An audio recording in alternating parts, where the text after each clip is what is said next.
stream settings. Get started.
Okay, TRK.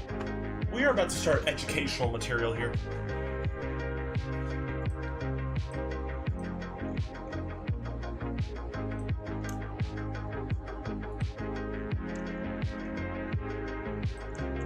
Some educational material here.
Your notebook and pencil, we're about to start, TRK.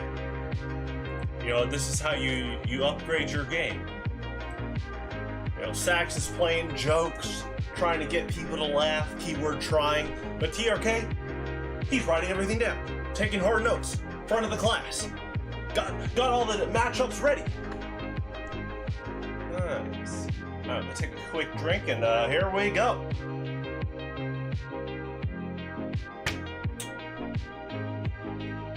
Alright, class. Today we're talking about my favorite Pokemon, Venusaur. Also, Ivysaur, Bulbasaur. Great line. Numbers 1, 2, and 3, respectfully. Let's get started. Let's do the overview. Alright. So, Gen 1, we're talking base set. Venusaur comes out, and he's got this Pokepower called Energy Trance. And you're thinking like, huh. As often as you like during your turn, you can move grass energy around. That means from the active to the bench, to the bench, to the bench, to the bench, to the other bench. We're going everywhere. We're flying. We're keeping pace. We're keeping momentum. Now, there was a deck during this time called Venus Center. Why is it called Venus Center? Yeah, you could search along with me, but this card right here, trainer card, not Highlander legal. I think you'll find out why pretty fast. Remove all damage counters from all your Pokemon with damage counters on them, then discard all energy cards attached to those Pokemon. Well, if I were to move all those grass away from the Pokemon with damage, play this trainer card down, and then move them back, there goes all the damage on your board. Pretty crazy, pretty awesome, pretty strong, right?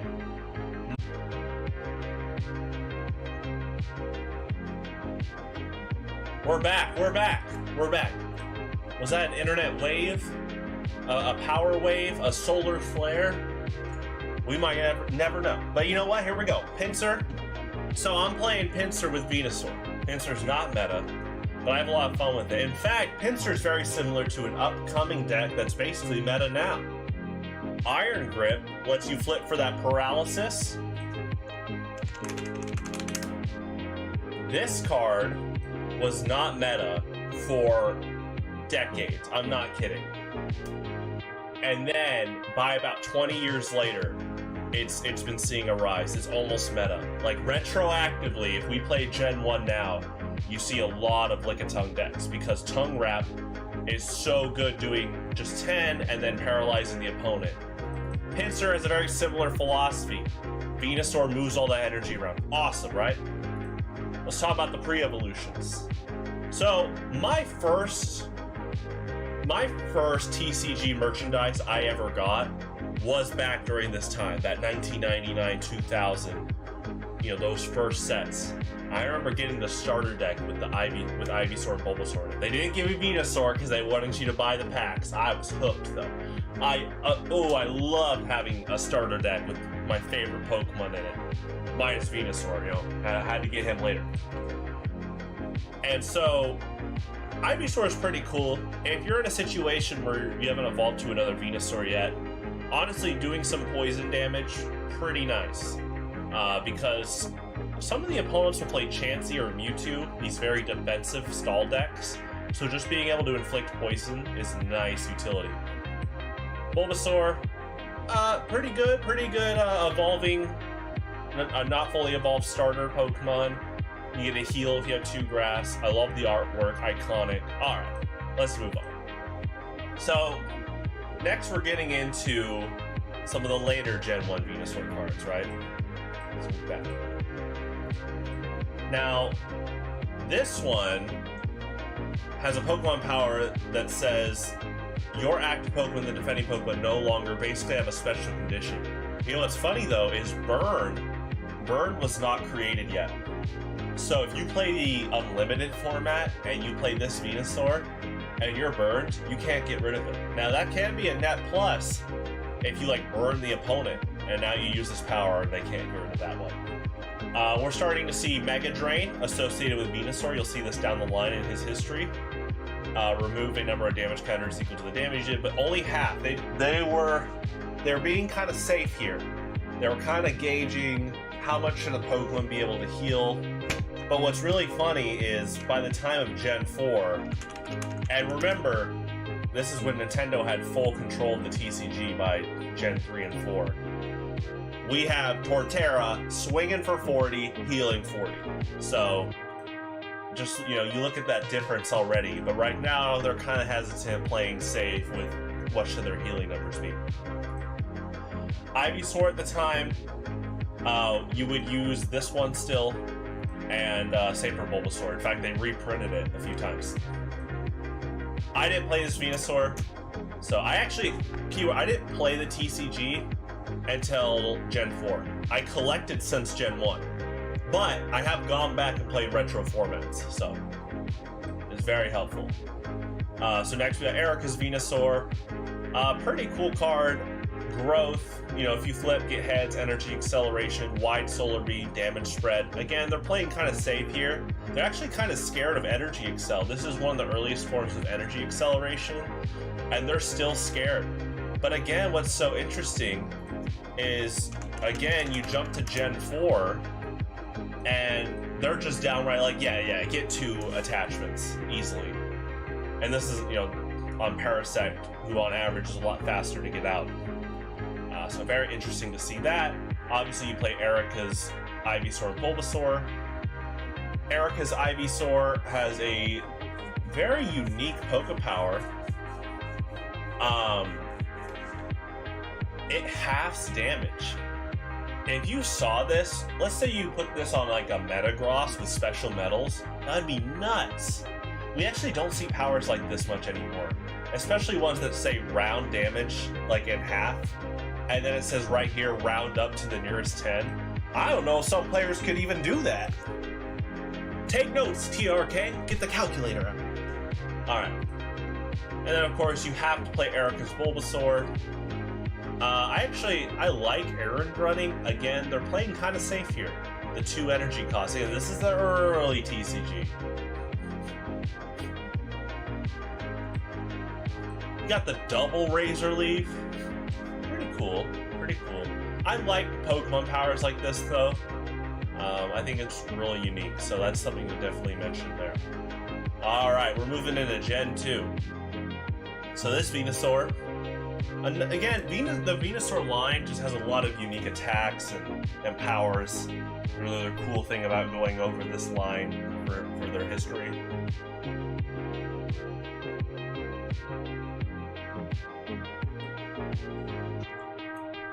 So I like Harvest Bounty a lot. It basically just says, when you attach to your active, you may attach 1 more energy card. And it just says energy. So that, now back then, we're seeing double colorless energy starting to be rotated. This is Gen 2. But just the thought of I can attach any energy, not just basic, is really good. That's really cool. Obviously, during Gen 2, Sneasel and Slowking were all over the place.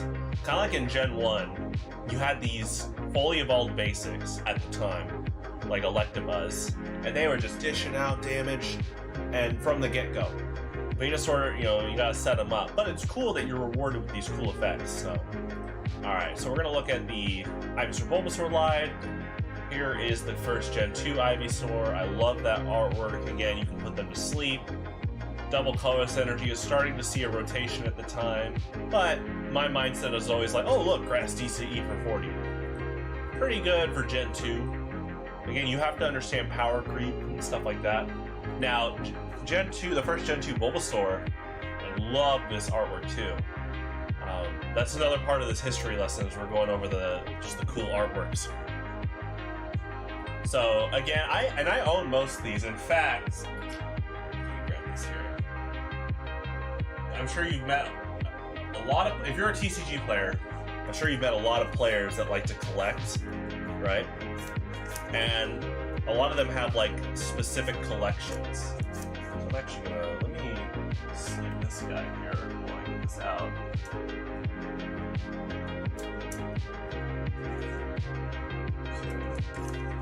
And so, going over this is not just nostalgic to me, but I actually happen to have these on me as we talk. Let's take this from some packaging, but if you can reuse sleeves for collections, it's pretty nice. Sometimes people struggle to ask, like, how do I use my sleeves? Blah, blah, blah. This one is not peeling off.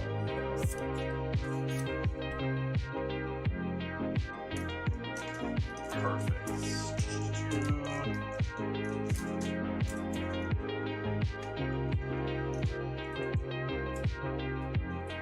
Oh.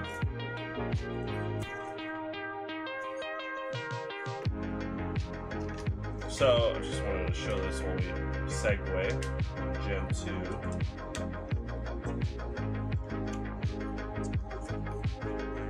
I had a friend give me this. Shout outs to Trevor Adkins. Right? Got me actually you got me most of these guys. So we got Gen 1 Anniversary Venusaur, Pokemon Go Venusaur, a Collector Machamp card, a reprint of Gen 1 Machamp, Birthday Pikachu for my birthday, and a Cranidos. It's actually an OG. It's actually not even a reprint. Like, my friend just got me base set Machamp for birthday. So and that is Dangerous MOM in the Alanos Gateway Discord. So he has helped contribute. I have a lot more, but this isn't really a showcase. There's another Machamp. He actually, I'm gonna give him one big shout out because he's done some really cool stuff. He also got me these for my birthday.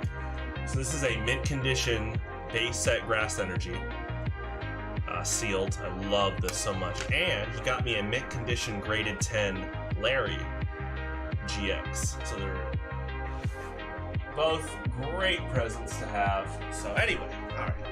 Get back to the lecture. You know, when the teachers start talking about their personal life, and they're like, oh, should I write that down? Yes. All right, moving on. Gen 2. So we got this Venusaur. Again, I love the artwork. Quick shout out to Atsuko Nishida. What's cool about PikminCards.com is you can click on the artist and go through their other works. Just like Yu-Gi-Oh! And Magic, just overall, the TCG artwork is just awesome. I hope all these artists get paid well. Alright, another healing Venusaur. They're not requiring a coin flip this time. They're being a little less safe about it, though it's only 1 energy for 20 rather than like more damage for more energy. But it's still pretty cool to see. And then, of course, now what's interesting is there's a Dark Ivysaur. And we're going to get to Dark Venusaur real quick. So you're actually still using this Ivysaur. You cannot use Dark or Light Pokemon to evolve into non-Dark or Light. And at the time, so this is Exhibition. This is Exhibition. So you're still using this Venusaur or the other one. Sleep Season. Alright. So finally, we're finishing off Gen 2 with Dark Venusaur. Also, shoutouts to this holo. You look at these prices, they're going crazy. I liked this holo Gen 2. They were experimenting, or they were. This is when they're really pushing the reverse holo stuff. Very unique to Gen 2. Dark Venusaur. So Horrid Pollen is really cool. This is the trend we're going to see for future Venusaurs. You're flipping 2 coins, and then if one is heads, you know, they're asleep and poisoned. If both are heads, they're now confused and poisoned. And it's special conditions everywhere. And we're going to see that throughout the history of Venusaur as we continue. Now, what's funny is Dark Ivysaur also now again has a unique ability, which is the poke buddy here. So we don't see this a lot. We see abilities trigger when the opponent retreats for the opponent, but for yourself it hardly happens. But here, once your turn, when Dark Ivysaur retreats, choose one of your opponent's bench and switch it with their active. That's actually nuts. Modern day TCG, you would attach like a float stone or air balloon, and you can just promote Dark Ivysaur every time you need a new active. Pull that up as I retreat. That's crazy. That's really strong. And then Fury Strikes is cool. Markers. So Gen 2 and 3 had counters, and we never see them again. Highlander, we brought it back. But yeah, put 3 markers onto his or her Pokemon. Which marker on it? But then you remove the markers. It's so interesting. There's not much interaction with these markers. It's more about like it's kinda extending the effect. They probably don't need to have the markers here, but it's something interesting to look at. And I'm sure you guys are noticing at the top right, these are average prices right now. Green is the highest, red's the lowest, and blue is the median on TCG Player. This is like an automatic algorithm. Yeah, Venusaur has that Legacy Gen 1 Kanto starter price to it. So almost basically every card that's Venusaur is just naturally going to have a high price. So it's just interesting to take note of. Alright. My favorite card to ever exist. Venusaur EX. Now, there is a video, and TRK is watching. He's ready to update the wiki. We'll save it for another time. Christmas 2005. There is video of me opening my presents, ravaging for all the Nintendo games. And I opened this card because, just like back then, right? Let me show you real quick. Just like back then,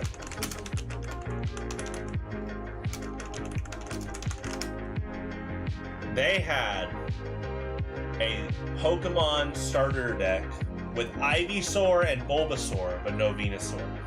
And I wasn't mad. I understood as a kid. They want you to go get Venusaur from the packs. In fact, it was kind of a fun quest hunt, right? So this is my favorite starter deck ever.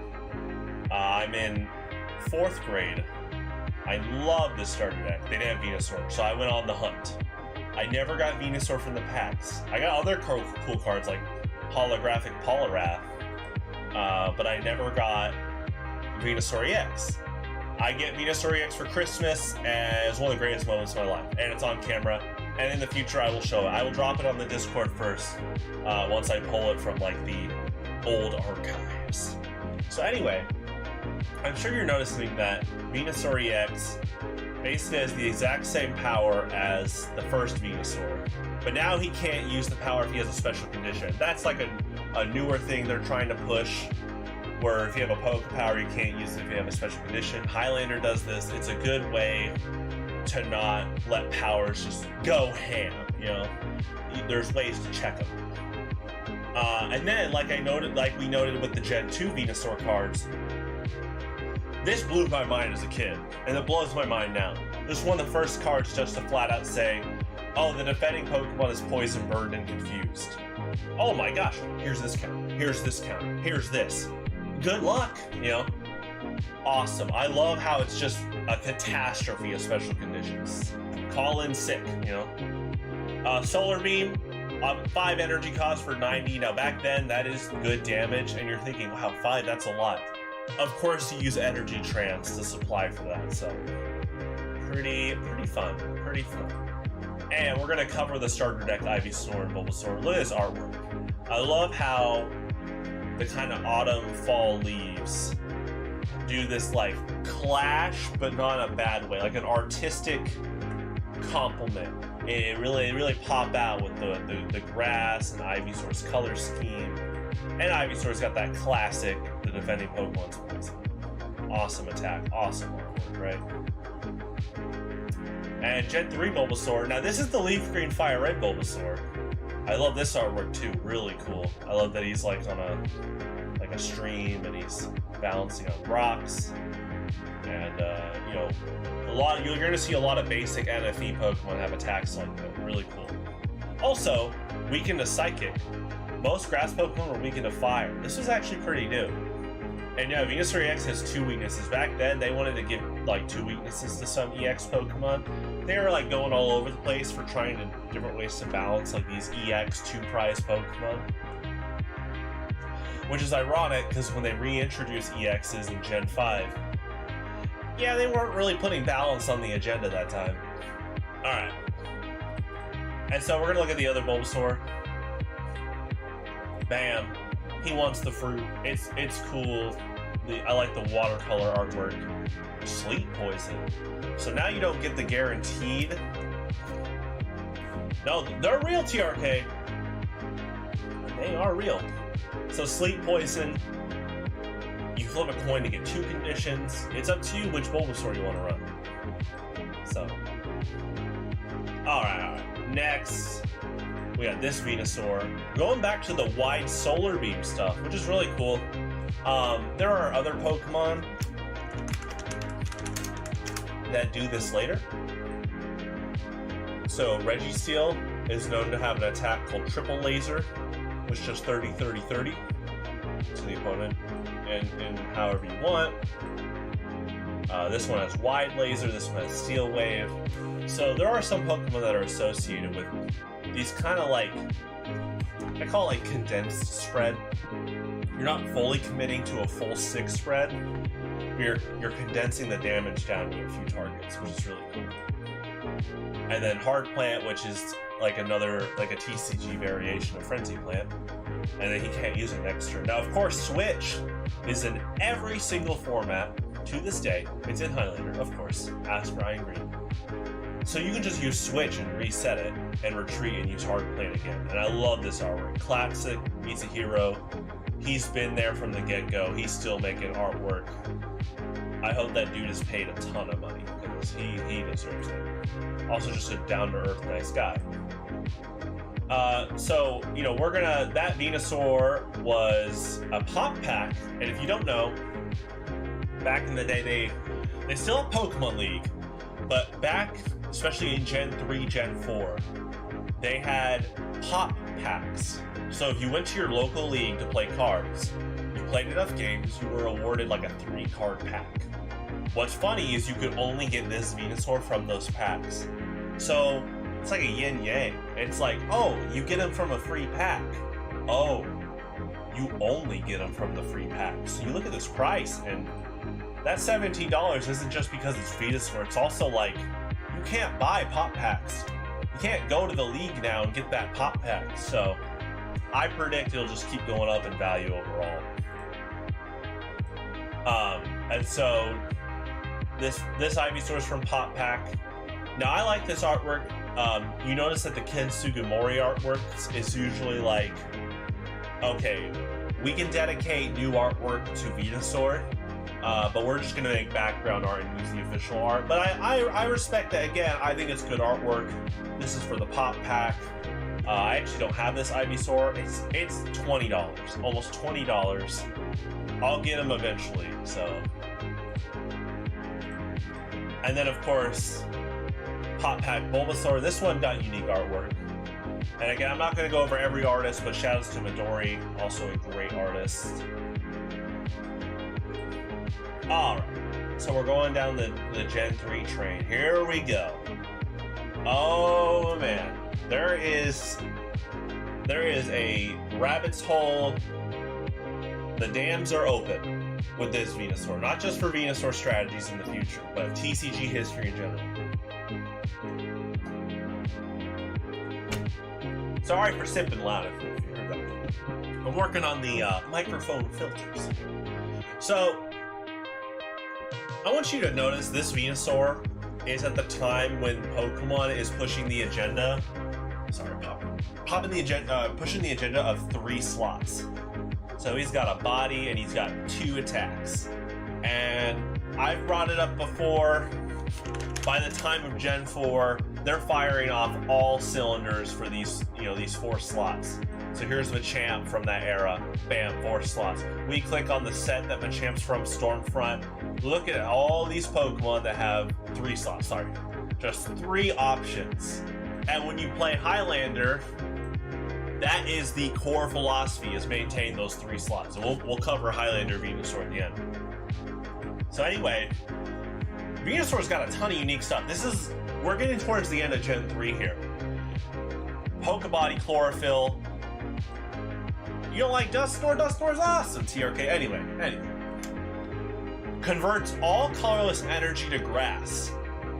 Okay, that's awesome. Now, at this time, double colorless energy was not back. We are not seeing double colorless again until 2010. This card was 07. We need 3 more years until double colorless is back. Right? Well, TRK, actually Stormfront had multiple Dusknoir. Here's 1. Oh, here's 2. And Dusknoir got a level X. Ironically, most level X's had 2 slots, but Dusknoir level X had 1 because it's so long and like abundant, and it's supposed to be like this over-dominant, eerie, like, oh, you messed up now, you knocked me out, here comes all the spread, oh, you took me out, I'm coming back. It's great. So Venusaur converts all colorless energy to grass. No DCE at the time. There were other colorless energy in this format that could convert it. It was really cool. Green Blast, 20 plus 10 for each grass energy attached to all of your Pokemon. You know what's cool? He was in 2008, right? There is a Sceptile from Great Encounters,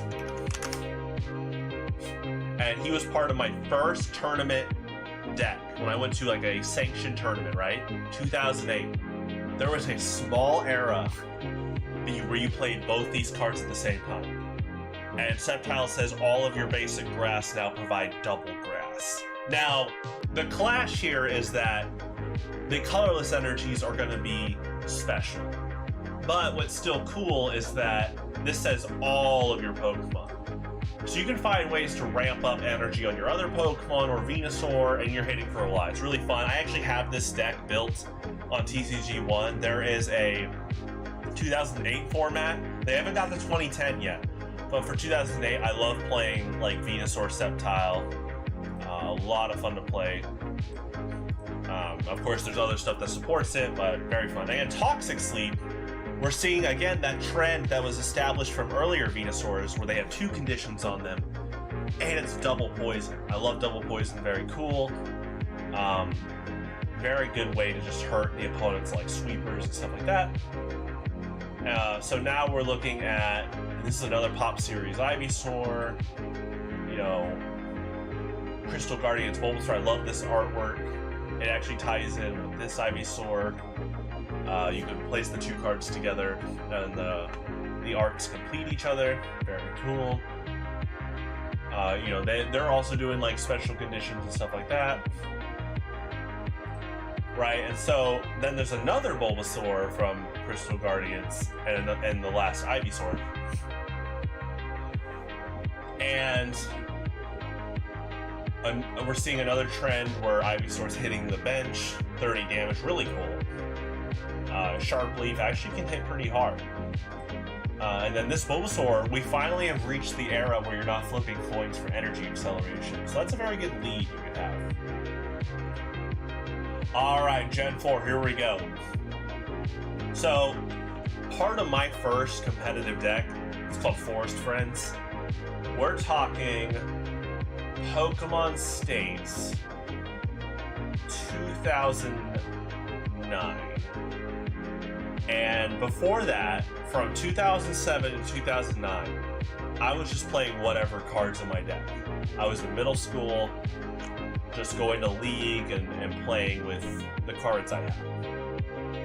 The League leader was like, you gotta modify your deck, play legal cards only. So I rotated out my cards, and to this day I'm not a big fan of rotation, but at least there's stuff, I still love competing, and it is interesting to see what strategies are pushed from rotation, but at the end of the day, I don't like rotation in card games.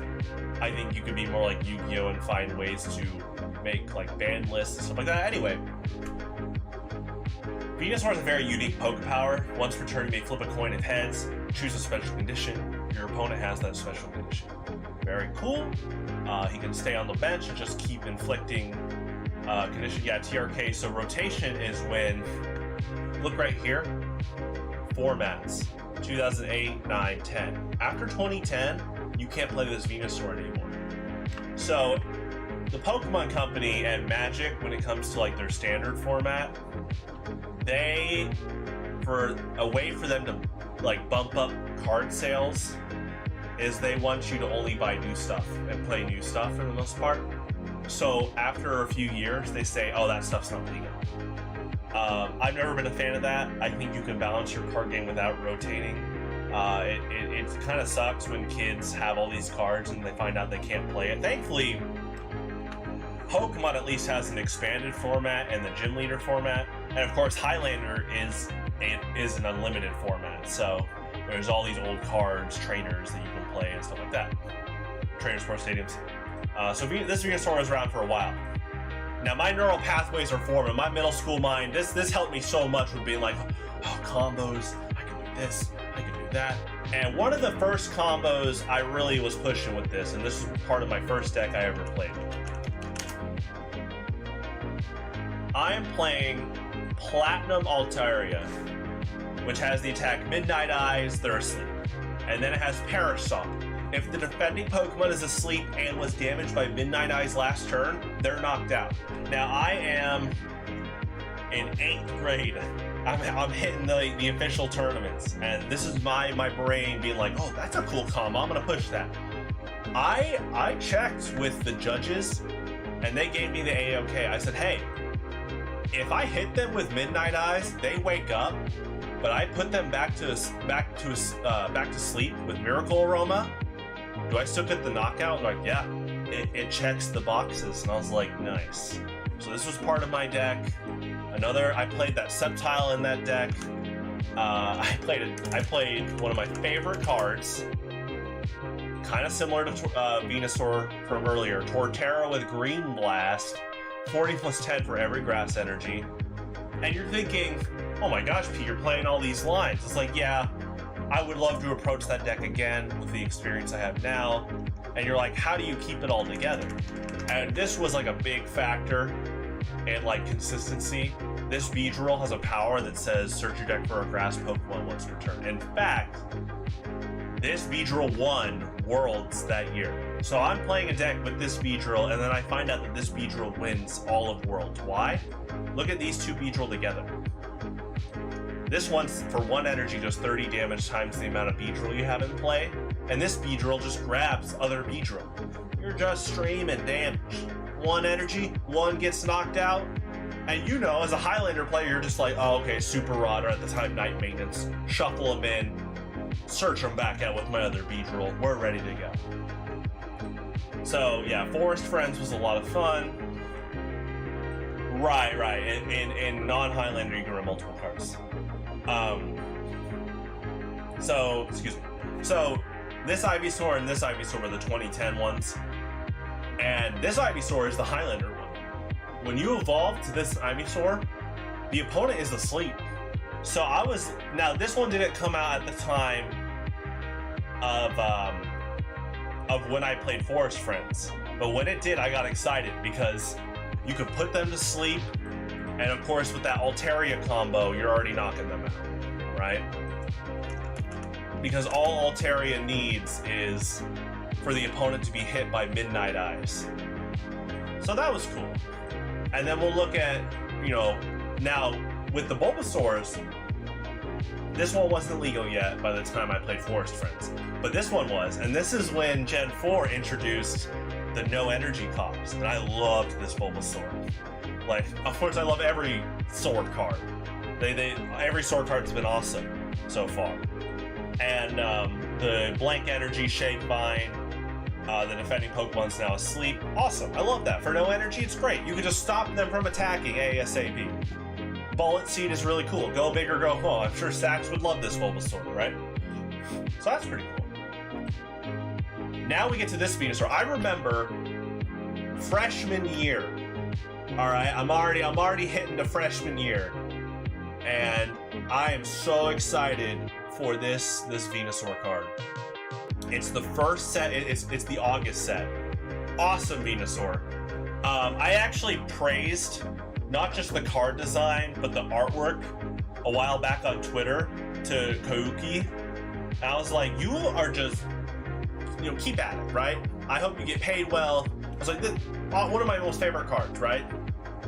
And they loved it, and they ended up following me on Twitter, and I was like, oh, okay, that's great. I just wanted to, let you know about this, but, sometimes these artists, it really goes a long way just to let them know, like, hey, I really appreciate your work. I grew up with stuff like this. So this Venusaur I got excited for freshman year. Again, we're doing the 3-slot philosophy. Something you see in Highlander. Green Aroma says basically all your grass Pokemon can't be affected by special conditions. And if you play in Gen 4, you'll know that this is on Virizion EX, kind of in a different way. Virizion EX is more about grass energy, but similar thing. Very nice to stop special conditions.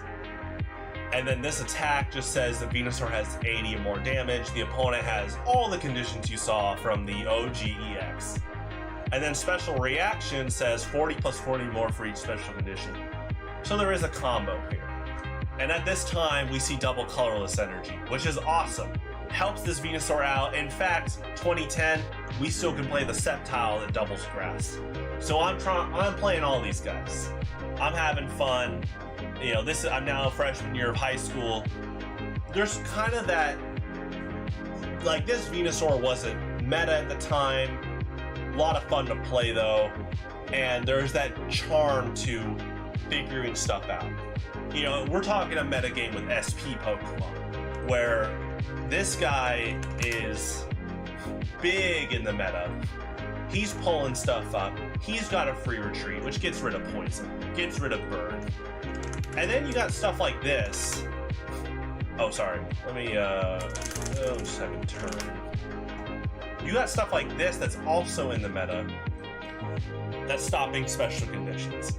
So special conditions are having a hard time getting the strategies out of this time, but I'm still having a lot of fun. And you're using this Ivysaur if you want to add special conditions. There's a lot of synergy here. If 2010 was in the simulator right now, TCG 1, I'd be playing Venusaur. There's obviously a combo here where you add more special conditions with Miracle Aroma. It'd be a lot of fun to play. We're not done though. There's one more 2010 Venusaur, and I have it. And just look at the top right. These Rumble cards, it's like finding diamonds. And at the time, I just loved having the Venusaur, and I actually loved the Rumble board game. We'll cover that some other time. There's a Rumble board game, and you just get out a mat, you get these Rumble dice, and you put these Rumble Pokemon, or any Pokemon you want that can attack, and you roll energy dice, and whatever dice you roll, if you can do the attack, you do it. Yeah, Gyarados Rumble, also a valuable card. Well, let's look right now, TRK. In fact, bam, you can just click Pokemon Rumble as an illustrator and you get all of them. TRK, you're looking at a $58 card. Average, $58.50. Do your Netherlands Euro conversions, but that's a lot, alright? In fact, I guarantee you all these are worth a lot. Anyway, I played this card at the tail end of 2010 before we had to do a mid-rotation, which was really bad. The mid-rotation was because the black and white rules were not good. They overextended. They honestly were throwing darts at the dartboard and missing, and they were hitting the bartender. And that bartender was the players. There were multiple bartenders. Ow! Oh, my strategy! Oh, my strategy too! And they're like, pick up all the glasses you dropped, and anything that's heart gold so silver on, you can resell. Oh, great. So Venusaur, I played in a deck called School Binder. You can ask Andrew Kreckler. You can ask Tariq about it. You can ask Vance Kelly, PJ Wallace, Ryan Green. I don't want to talk about this to boast about myself. This is just for the context of this card. School Binder was a card I took to St. Louis Regionals 2011. And it was Flygon, Slowking, Mewtwo Level X, Giratina, Umbreon, Ampharos, and a few more Pokemon. 30 plus Pokemon in the deck. And I got top 32 St. Louis Masters Regionals with it. And I still wanted to keep playing it. And so right before these cards rotated, I was like, I want to play Rumble Venusaur. I put him into that School Binder deck. Flygon with some Grass Energy. You play him with like Superior. We had a small window where I could play Superior to heal. And you put an Expert Belt on this guy, he's hitting for 70 and healing 70. Here's Expert Belt. At the time, Expert Belt was a card that basically turned your Pokemon into an EX. 20 more HP, 20 more damage, but if they get knocked out, the opponent takes 2 prizes. It's very similar to doing a form change in Highlander. So you put a belt on this Venusaur, you're healing a bunch. In fact, this strategy was pretty big, but with the Torterra we mentioned earlier. Torterra has a lighter cost, healing 60, dealing 60 because of Expert Belt. Pretty awesome. So I did that at Battle Roads with this Venusaur, had a lot of fun. Alright, Gen 5, look at this. Dark Explorers. We don't see a Venusaur for all of the Heart Gold Soul Silver block and the first 4 sets of Black and White. We're seeing like 9 sets without Venusaur. I was like, oh, mid-rotation, we're back. And guess what? I played this Venusaur at Tournament 2. Standard format, let's go. What did I play Venusaur with? I'm glad you asked. So, before this card was meta, I played this with this, and we're playing this guy a little bit later, right? And so, paralysis is the hardest special condition to achieve in Pokemon. It's always been that way. Out of all 5 conditions, they've made sure that paralysis overall is the hardest condition to achieve. So when a card comes out that guarantees paralysis, that's already on people's radar, right? Now with Excelgor, you shuffle them back in. But with Venusaur, I was like, oh, dude, search my Shelmet back, we're ready to go again. And then you promote a wall like Stoutland. Now, at this time, I was running Donphan instead of Excelgor. It was like a separate thing. I was running Excelgor, Donphan, like, it was like Excelgor, Stoutland, Venusaur, right? Later on, I pushed Stoutland with Donphan, another card that wasn't meta at the time, but it became meta later on in its own deck, this one. And you would just spinning turn into Stoutland, lock their supporters. I played that at Cities later on, after the kind of the Venusaur Excelgor stuff was kind of pushing that. So I had a lot of fun. This Excelgor becomes meta later on, and in fact starts hitting the national circuit a little bit after, with this card, which lets you mimic attacks. So you're mimicking Excelgor, and for them, instead of Pokemon like Stoutland as their wall, they're pushing Gothitelle, which, you know, locks their items and stuff. So, pretty cool. Now remember, at the time, Stoutland was boundaries crossed. So I'm gonna do, you know, we're gonna do a quick check here. You look at here's the formats they're legal in. 2013, 2014, right? Stoutland's 23, so it's about the same time, right? Anyway, let's go back to Ivysaur and Bulbasaur, the accommodations. I'm playing this Venusaur for tournament. Here's the Ivysaur. We got more HP. It's Gen 5. You know, some of the power levels are going up, and some of the average HP is going up. And then here's Bulbasaur. I remember, side story. Yes, TRK, get the notepad out. I know you love Spire fan lore. I talked to this girl senior year of high school. Kind of liked each other, right? And she just loved having conversations with me. And one of the things she tried to tease me about is, I'm the teacher aide at this time. And, you know, one of the things she tried to tease me about, she's like, you're still playing Pokemon? It's like, heck yeah. I was like, they're awesome. Look at this card. And she goes, oh my gosh, he's so cute. I was like, great card, you know? You want to learn the strats? Here's Venusaur Excelgor. Alright, anyway. Gen 6, I'm excited, right? I'm hitting community college. We're talking early 2014, right? They announced, now, I'm excited, but I'm also disappointed. Not in Venusaur, but I'm saddened because Mega Evolutions come out. They're so cool. And we're like, oh my gosh. Me and Vance Kelly and Ryan Green and PJ Wallace. Those three are like the OG Highlander test team. They still play. And I'm like, guys, Mega Evolutions, they behave just like level X's in the video game. You form change, they maintain all the previous attacks, and their base stats go up. Just like level X's. They get new abilities, just like level X's. Then they show Mega Venusaur and Blastoise. First off, this HP at the time, like, here's your context, by the way. We see HP on this a year later, right? We're not, some people still are baffled by this in 2015, but we're going back to 2014. Mega Venusaur, 230 HP? Dang! Yeah. But there's a little catch. Look at this rule. When you Mega Evolve, your turn ends. Also, they don't maintain their previous attacks.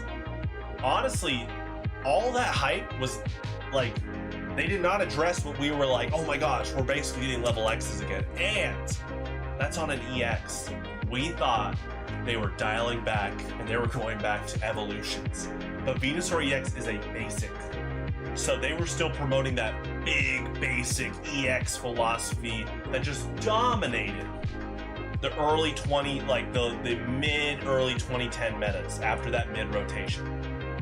Now, of course, again, I love this card, I love Mega Venusaur, but we were just kind of like, ah, man.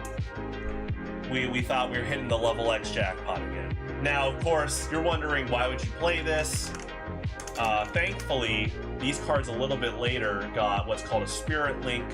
It was their version of a Mega Stone, but he didn't get this Spirit Link till 2017. 3 years later. I'm reaching the tail end of college. Of course, I had this card too. You know, I was like, gotta get this. It just stops your turn from ending. That's their version of a Mega Stone. And so, it's sad that we didn't get the level X philosophy. But, it's still cool. I like Crisis Find. This goes back to Excelgor. Auto Paralysis. That's cool. It was hard to play. We didn't get this card until a bit later. But when we did, I definitely played this with Mega Venusaur EX and Dusknoir, which you do see at the top national tables and in like Top Cut Worlds Nationals. Where'd he go? There he is. This guy, crazy ability. He's already exists before Mega Venusaur EX comes out. As often as you like, you can damage swap on the opponent. Holy crap. So, if you can pull off Crisis Find, you shed off that damage, move it to the opponent's bench, and just keep locking them with paralysis. I played this at like a cities tournament. I didn't do the best, but I loved playing it. I was trying to optimize. I was playing Max Elixir. I was playing Mega Turbo. Getting him out, getting Dusknoir out. I would love to revisit this and like expand. Now, obviously, what you're noticing is this is a basic. There's no Ivysaur or Venusaur at the time. In fact, we only have 2 Ivysaurs left. We have a lot of Bulbasaurs left because he was in the Pikachu movie, Detective Pikachu, and he got some Pokemon Go promos more than Ivysaur, which is sad that's not even, but I'm glad they both exist. So we'll cover them in a bit. So Mega Venusaur EX only has 1 version. You get the second one later, but Venusaur EX gets 2. I love the background on this. Just wanted to cover that. Obviously, we have the Kanto starter pricing, the legacy pricing. Also, I love these attack names. Poison Powder is classic, but Jungle Hammer, awesome. I love how creative some of them are with that. Some of the designers are, you know, with stuff like that. Speaking of, we get another Venusaur EX, 2016, and I love, you know, he's got Poison Impact, a poison move, but he's got Frog Hop. Now, Venusaur is not a frog. I know everyone says he looks like a frog, and that is cool. He does look like a frog. No, Venusaur is a dinosaur. That's kind of the whole philosophy of the Kanto trio. Is there all these big monstrous dinosaur reptile pocket monsters, you know? Blastoise the turtle, Charizard the dragon lizard, Venusaur the dinosaur, you know, like the plant-based dinosaur, stuff like that. Now what's interesting is all 3 of them have like aquatic animal attributes, ironically.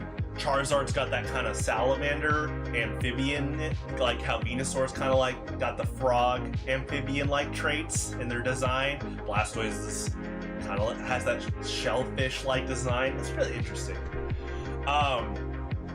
So I'm gonna briefly cover. They did this on purpose. You look at these attacks. Frog Hop is hard to pull off for the 80. Poison Impact, 4 for 80, and they're sleeping poison. I love this Venusaur, but you got to understand the context of this time. Look at this, only a few years later, reprint. I'll show the reprint. This card came out in right when EXs were reprinted, right? And it comes out in 2013. Mewtwo EX going ham, right? Yeah, so he comes out 2013, and you see so real quick, modified 2014 means that nationals, that worlds, which is summertime. But he came out the year before, at the tail, like towards the latter half of that year. Anyway, look at X1, look at Side Drive. even Side Drive is kind of an easy cost compared to the last Venusaur attack, and it's doing 120, just discard a second. X-Ball's doing crazy damage. Mewtwo's meta defining, so much that he's considered like over-dominant, like people call him overpowered. And power creep still got so bad that a few years later, he was considered balanced. But it took years later to of other power creeped cards to balance him out. Now you look at Venusaur. Mewtwo's already doing 80 with 4 energy. And we're not even counting the energy on the opponent's Pokemon. They did this on purpose because they're like, oh, you're gonna Mega Evolve. That's where we're gonna put all the power, all the design. I'm not a fan of that. They did this a lot. Here's an example. Heracross.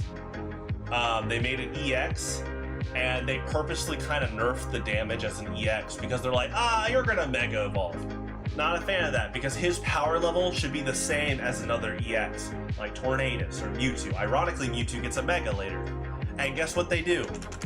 The other Mewtwo EXs that they create when the 2 Mega forms come out are purposely underpowered. Now, Photon Wave is cool, but X-Ball is already doing more damage by default. So, just a quick comparison of the meta at the time for Venusaur.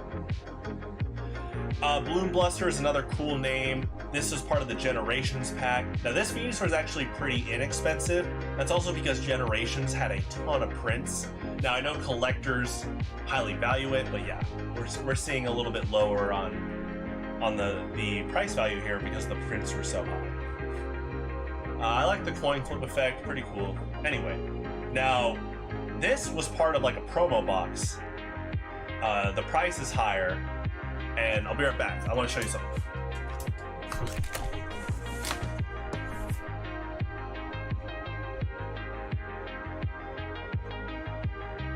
Uh-oh. You didn't think we'd segue into show and tell, but yeah, so I got sealed the Venusaur EX Red and Blue collection, right? Right. Oh, wait. Oh my gosh, that's right. All right. 2 boxes.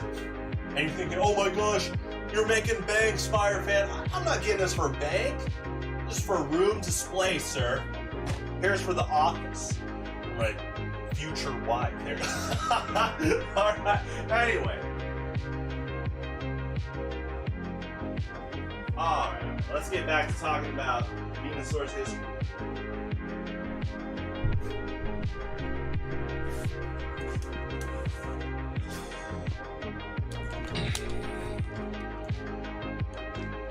There you go, TRK.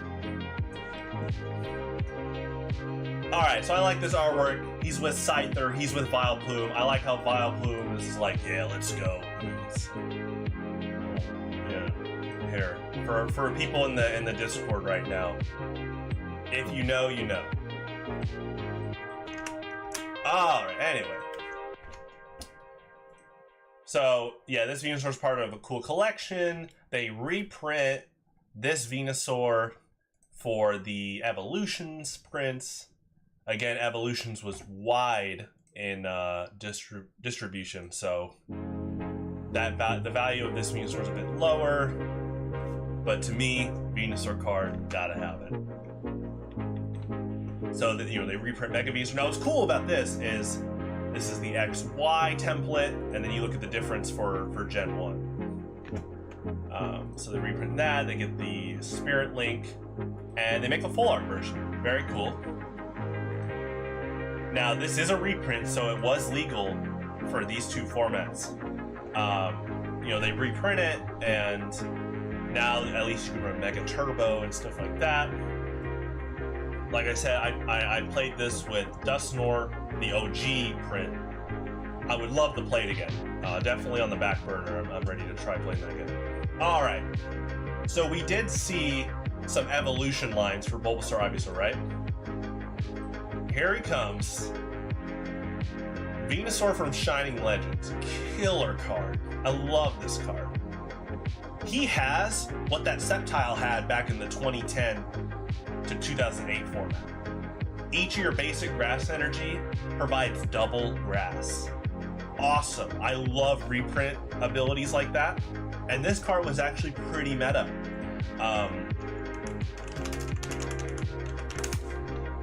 We're talking a landscape where most of the attackers gave up 2 prize cards. So players were like, wait, I can run this guy. He only gives up 1 prize, and his attack does 50 plus 20 for every grass energy attached to him. So you got 1 Venusaur out, 2 grass energy, you know, that's plus 80. You're hitting for 130, and you're ramping up your energy in all these different methods. There's energy acceleration from Trainer Supporter Stadium, or mainly, you know, the trainer cards. You're not running Mega Turbo unless you run a Mega, but there's Max Elixir. That's huge. You could run Pokemon that ramp up grass energy from your deck if you wanted to. And then energy reload is just very convenient. You're basically moving 2 energy around Venusaur out. Let's quickly talk about Max Elixir because I've name dropped it a few times. 1 second. Oh my gosh. I'm not illiterate. Alright, hold on. Survey says, oh gosh, alright, oh, you know, look at all this cool art, oh right, all these VMAX Pokemon, alright, oh no, oh, help me, alright. There's the spelling, 2 eyes. So this card's amazing, and it's what I'd call a necessary evil. It came out 2016. When we're seeing cards like this in expanded, right? Expanded format's pretty new. But we're seeing Dark Patch, which is a card that caters to darkness Pokemon. We're seeing Aqua Patch, same card but for water types. Later on, Metal Saucer. And we're just like, dang. Can we help out the types that don't have that? And Max Elixir was a good way to do that. Necessary evil because, you know, that mid to late 2010 era, if your type had energy acceleration like the patches, it already was like being bumped up in like the overall usage you saw at the tables. So just overall, if you had that energy excel going kind of crazy, right? So this Venusaur scene with Genesect, it's great. You gotta evolve that Venusaur, boom, Shining Legends Ivysaur. What's cool is you could almost tell that they did this on purpose, that heavy attack cost, right? You'll have a Venusaur out. If you really have to Toxic Whip, it only costs 2 grass. Or a DC unit grass, right? Still seeing the double condition. I love the art, 100 HP. Killer, right? Here's Shining Legend Bulbasaur, again, great art. Now, do know 2018, 2019 for this format. This Bulbasaur, at the tail end, before Venusaur gets rotated, you can play. So you go to Detective Pikachu, you get the booster pack, and me as a Venusaur player, I'm like, I gotta have this card. And it's a pretty amazing Bulbasaur. Just flat out grab a grass Pokemon. That means if I lead with this Bulbasaur, bam, I'm grabbing Venusaur, I'm playing Rare Candy, I'm going straight to Venusaur next turn. So very helpful. Yeah, that's true, TRK. That is power creep. This Ivysaur has 100 HP. And then you take a time machine, and you're like, bam, 100 HP. That's a good way to really help your thesis to the people in the 90s about power creep. What are you talking about, dude? Alright, we're going back to big basic Venusaur. There's something really cool here. Tag teams. I'm gonna talk about necessary evil. And last time with Max Elixir, it's a necessary evil because that kind of energy acceleration from the Highlander philosophy, I'm more about earning it in other methods through an attack or an ability. That kind of universal acceleration kind of bottlenecks deck building, and like everyone tries to run Max Elixir. Anyway, we got another necessary evil. This card comes out along with tag teams. You know what's really sad? I'm sure you guys have seen that legendary video by Celio's Network about power creep. And he talks about, during the Sun and Moon era, GXs GXs start to demonstrate kind of that 2010 philosophy that we loved. We thought we'd get it back with Megas. We didn't. But we see these GXs with 3 slots again, just like in 2010, and we're excited. We're having fun. This was a deck with Vileplume, Forest of Giant Plants. Metagross GX was the deck. You know, people were playing Incineroar GX when it came out. They were testing it with fire and stuff like that. There are all these diverse decks. People were evolving Pokemon, Gardevoir GX, right? That whole tide gets just negated when tag teams come out. Because now, why work for those evolutions when I could just play a big basic? And this guy wasn't even like the poster. These two weren't the poster boy for the meta. That was like Pikachu Zekrom and stuff. Now, of course, we still saw GX this, thankfully, non-tag team, but we're back to big basics, guys. And Necessary Evil, I love this card. I will, you know, if we're taking tag teams, I'm glad they made Venusaur Celebi. It's not just because I love Venusaur and Celebi's cool. If you look at this last attack, heal all damage from this Pokemon, and then if this Pokemon has at least 1 extra grass, shuffle all cards from your discard pile in your deck. Healing decks almost were not played ever since 2010. I am not joking. There were some niche ones, like there were some rare encounters like Entei EX with Moo Moo Milk, Groudon EX with Moo Moo Milk, right? But dedicated tank healing decks just were not seen that much. Why? Well, we already covered it. I'm gonna build up my tank. I'm gonna stuff 4 energy on Regigigas EX. I'm running Potion and all this. Bam, X-Ball. Thanks for making me do a ton of damage, dude. You know, we're talking 120 from my 1 TCE. It was tough. The reason that Groudon and Entei got away with it is they had other methods to hurt the meta. Groudon can destroy Electric for Lightning decks, and then Entei was able to stream energy to other Entei.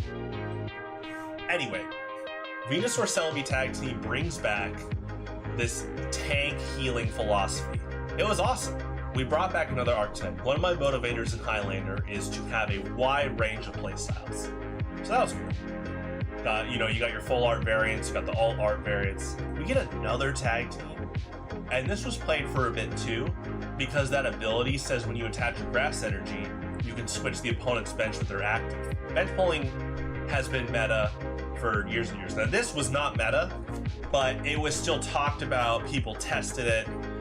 Because like I pointed out, Luxray GL level X, being able to pull up the bench is really good. And if you can pull up the bench without even attacking and use whatever attack you want, that's nuts, you know?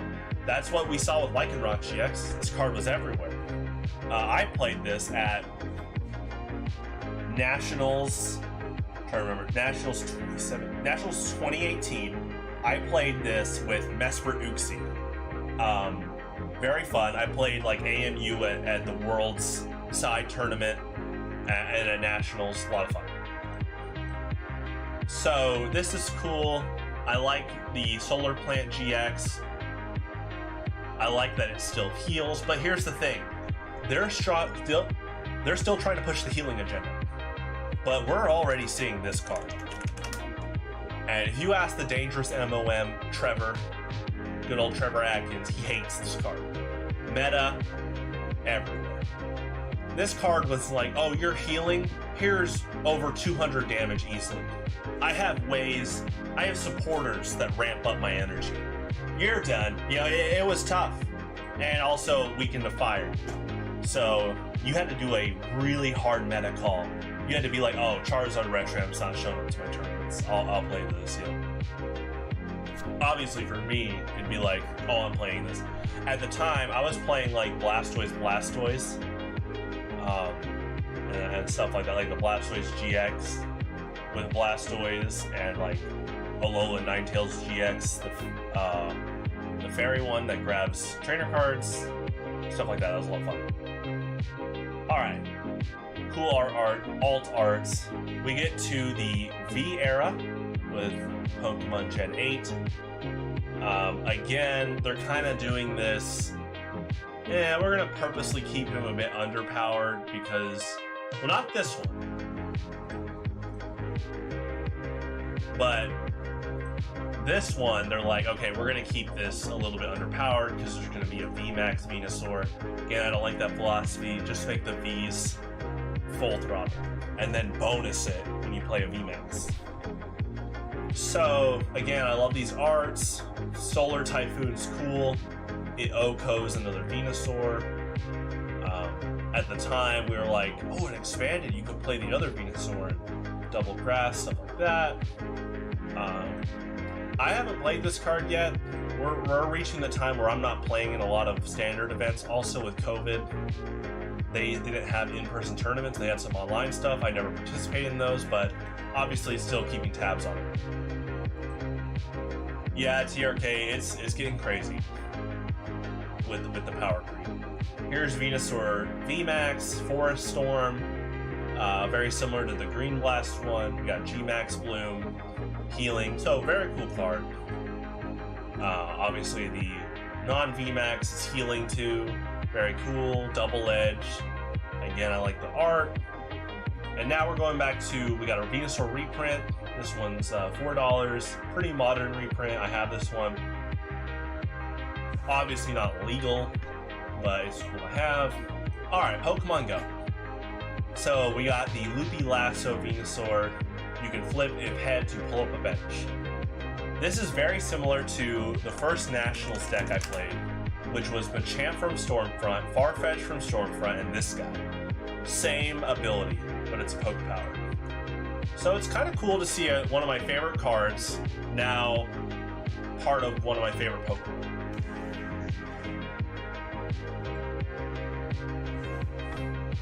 Now, I want to remind you guys that, excuse me, great water.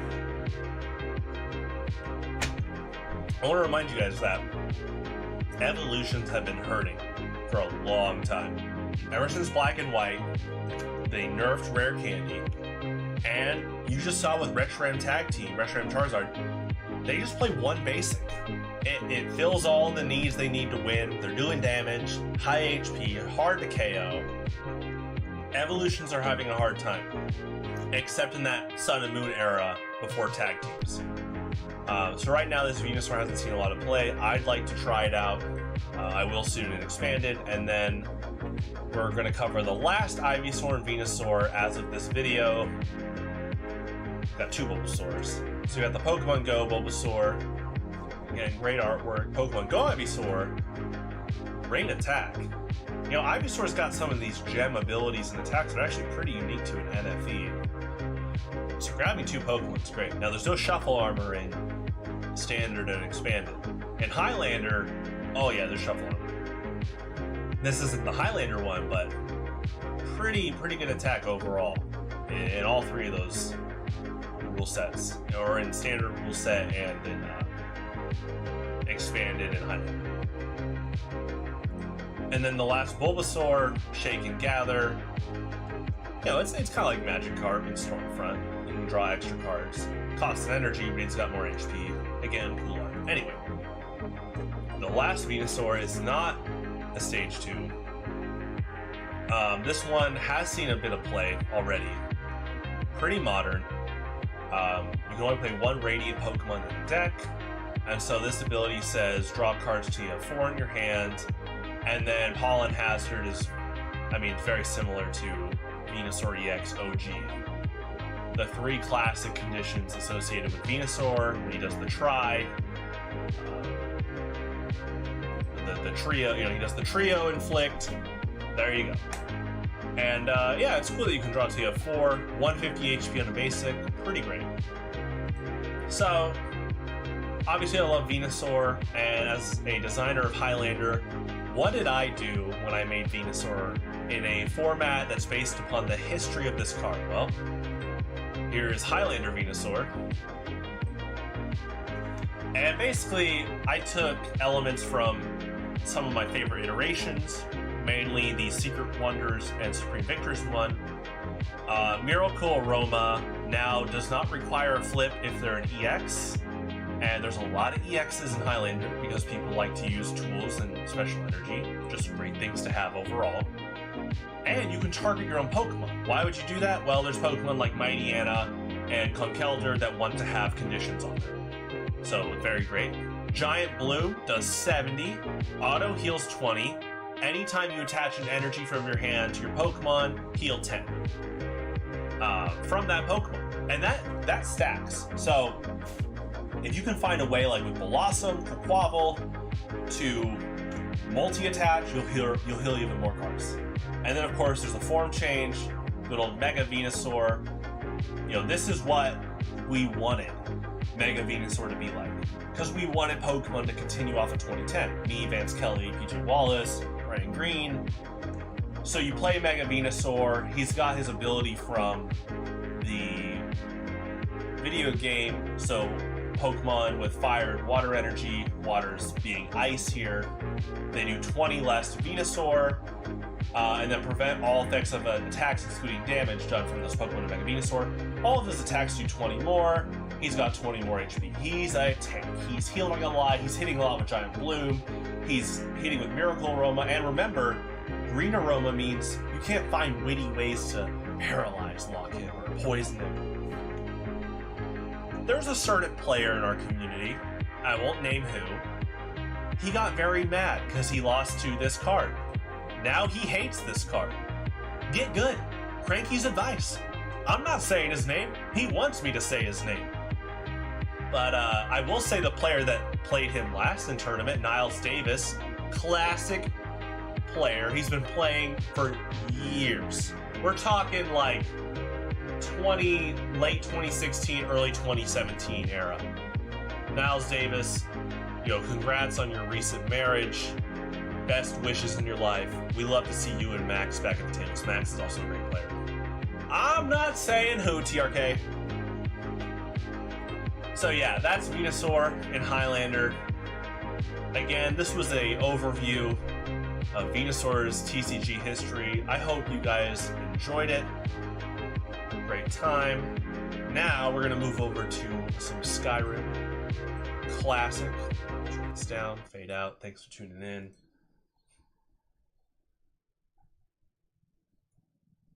Boop-a-da-bop.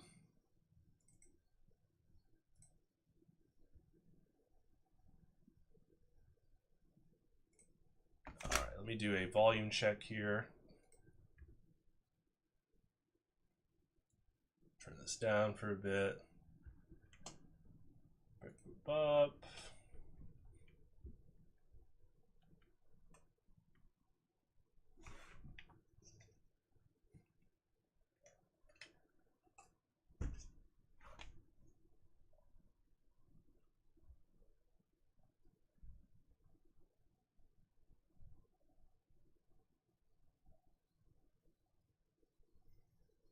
Okay, well that loads. Yeah, what is Skyrim? Great question, TRK. Right.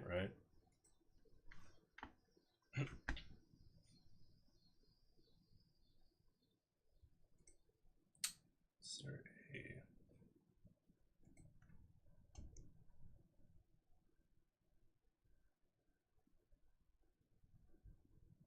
Oh, it's getting ready. It's preparing.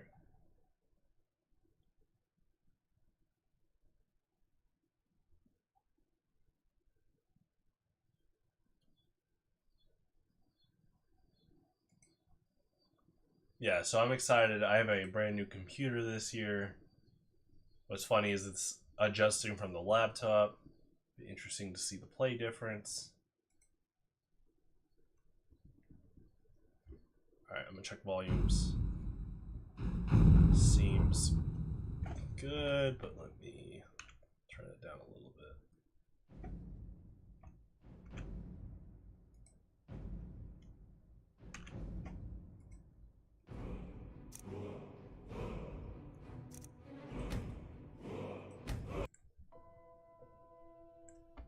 Gotta love that classic Skyrim music.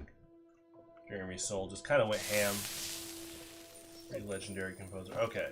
Wow, this is crazy. Yeah, I played this on a 2015 laptop for years. Okay, let me turn this down a bit.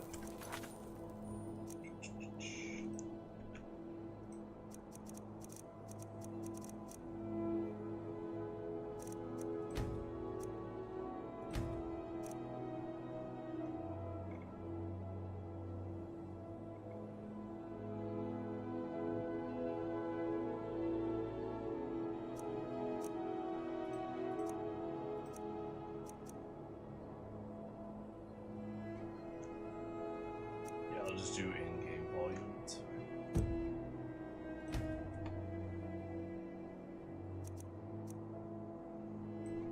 Okay, let's try that. TRK, I know you've played Skyrim, right? You know what? I'm gonna say no. I'm gonna consider that you're not joking. Let me sure this. Oh. Wow, interesting. So let's see. Hold on. Okay. So when I move the mouse, it doesn't show the mouse in the stream. But let me,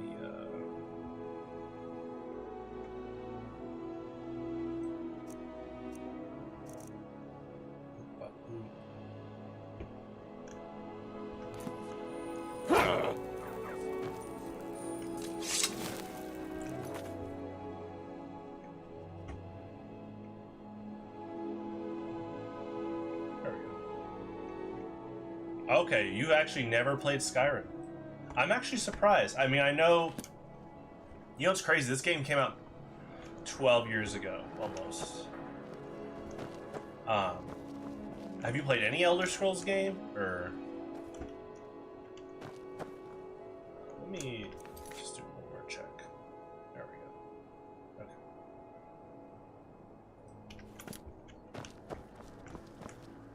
Okay. Oh, okay. Yeah, I mean, it's that. Talk about a rabbit hole, you know. I highly recommend it. I highly recommend any Elder Scrolls mainline game. Some of the spin-offs are good. Some of them are okay. Some of them are obvious cash grabs, but there can be good stuff in it. But Elder Scrolls 1 to 5, yeah, you'll have a fun time. Now, Elder Scrolls 1 Arena is my favorite, but I always say for new players, it is a classic DOS game. So if you're not used to the kind of higher learning curve for controls and stuff, you know, it's definitely, it takes a little bit to get used to. All right. So I'm gonna look at my quest log. So yeah, so Elder Scrolls V Skyrim is a RPG. It's a very good RPG. It takes place in like a mountainous country. Very cool. There's a lot of stuff you can do. I mean, this is my main file. I've already beat the main quest, but there's so many side quests. This is crazy playing on a new PC like this. Obviously, this is my character. You know, Yoshi main in Super Smash Brothers. You know, play Yoshi in the Mario spin-offs. Is this Yoshi? No, but also if you hear the you hear the dog. All right, so in Skyrim, you're supposed to have one follower. That's this guy, Arunder. He's cool, awesome dude.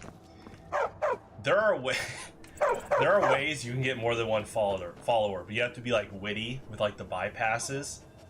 These three guys are all through like quest lines, and they're technically not done. So they're all extra followers by bypassing the one follower rule. So you know, this is the squad. Here we go. You know. But yeah, you know, Yoshi main and Smash. You know, Yoshi secondary in Mario Kart, and then Yoshi main in all the spin-off games. It's like, oh, who should I main in Skyrim? Yoshi. Okay. Well, what's going on? Oh, look out! Oh my gosh! No wonder this is rated M. Yeah. Okay. All right. But yeah, I'm not a fan of killing innocent civilians. So don't think that path. More about like, oh, evil guy. You know, final warning. Oh, there he goes. We'll just do some strolling TRK. Show off some Skyrim. This is the countryside. Kind of like in the northwest. In fact, I can pull up my map. So see this? There's me. And this is all these locations you can go to. Holy crap. Sometimes I really do forget how big this is. You know what? Let's go visit my favorite character, because you can fast travel. I'll tell you a cool fun fact after we talk to it for a bit.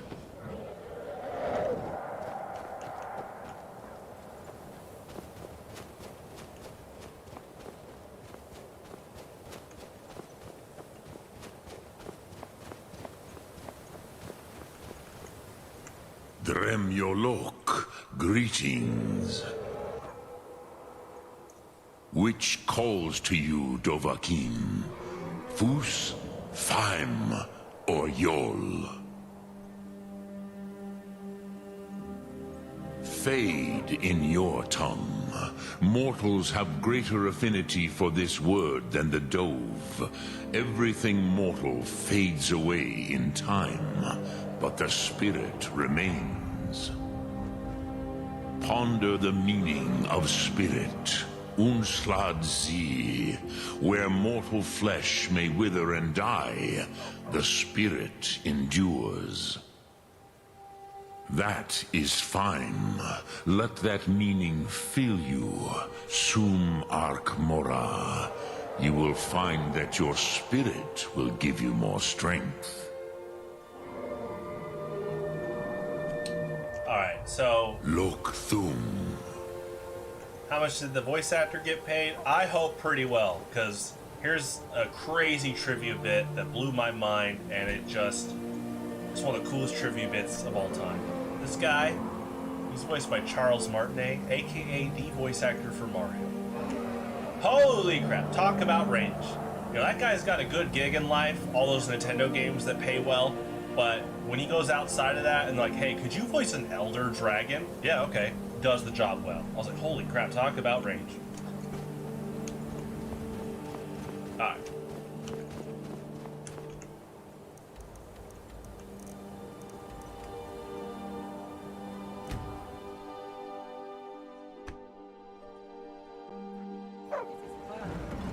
Captain Gallen does the business around here. I'm just a ship's mate. Okay, so this woman, Anska. Hey, so before we go in she's there, also part of the traveler bypass I do, the partner traveler bypass. If you're looking for... She's part of another quest that will sometimes follow you, but sometimes she goes to do her own thing. Like she defaults back to the quest line path. So sometimes I have like a 6-man party. And so she just went back to her quest line path, but it's pretty fun.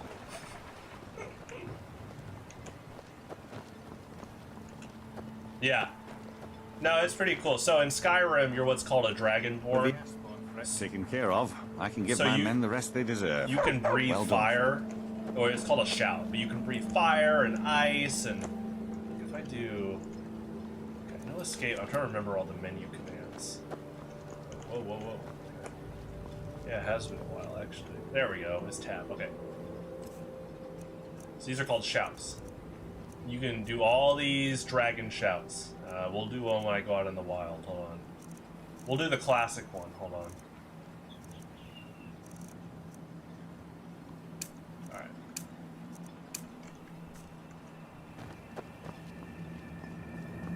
Well, this woman, Serana, she's a vampire. She's cool though. She's she's not evil. All these guys are good. In fact, Arondir is like, he has a really cool redemption story. There's a whole side quest to recruit him if you want to, and it's just all about him being a better person from like years of following like a bad like demon god and stuff. It's one of my favorite side quests in this game. All right, so we gotta find an enemy, and I'll show you some of the dragon shouts.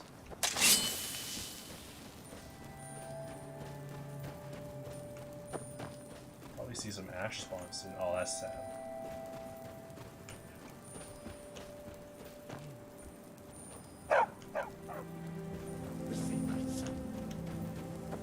Yes, we got...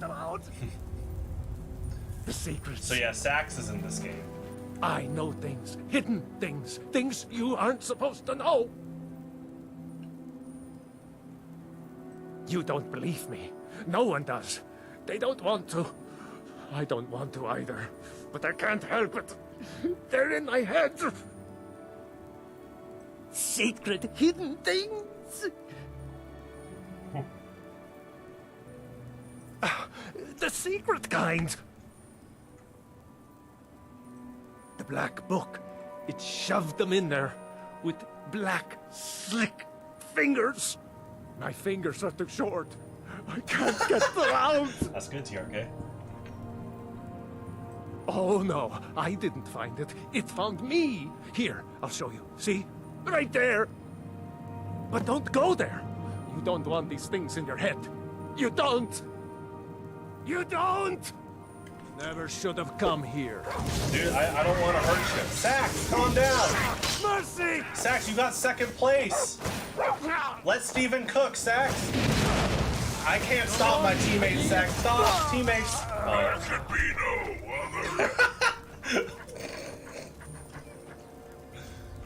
Poor guy. I don't like to loot. This guy's like, I mean, he attacked me. I'm not gonna take his clothes. I don't do that stuff, dude. You can take his scribbles, see if he's onto something. Alright. Let's see what he had to say. You go to books.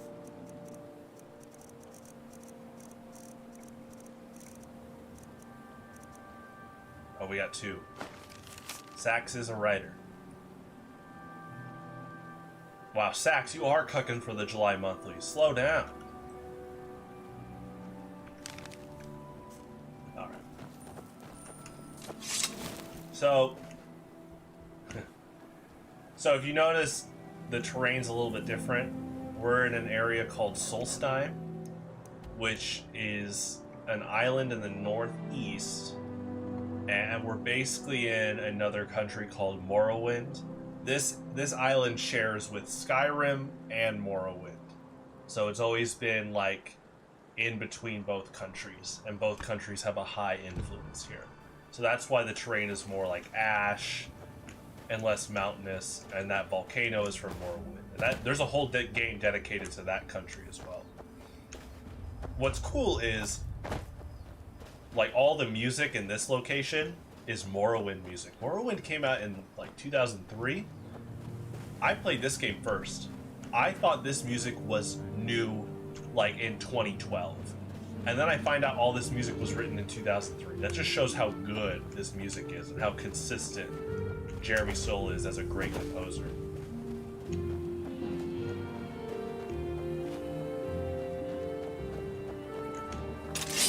Oh, we need to do a shout. Alright. There you go. So you have all these dragon shouts. Uh-oh. Did I hurt these guys? Or they might be fighting the other ones. I think the shout... Yeah. Here we go.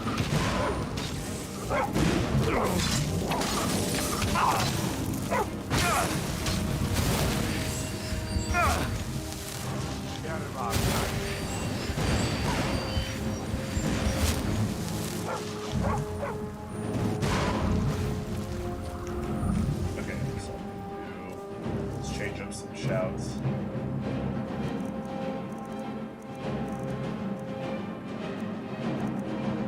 I like this one. This is basically like an install. I gotta wait a bit.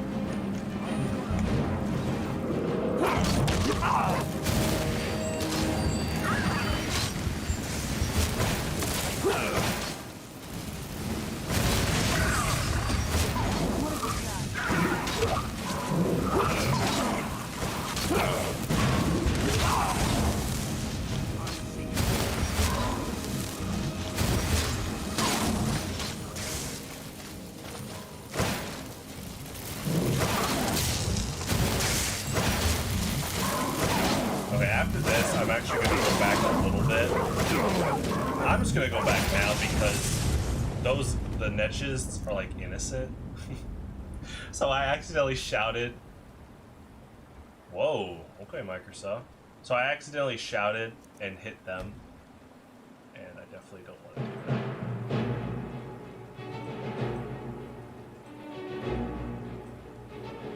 Hold on. Yeah, that's good. They're like, they're kind of close to like, oh, we're going this far back. That's fine. So they're basically like endangered species. I'm like, and then when I heard they were like innocent, I was like, yeah, I don't want to mess with that. They're just hanging out. I don't want them to get hurt. Alright. We might not see Sax this time, but you know, let's still go to that area.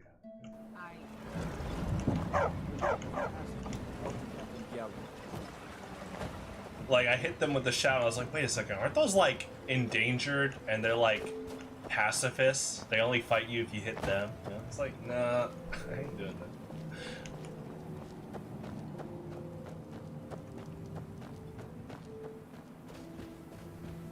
Oh, yeah. I have auto run on. I'm trying to remember. Okay.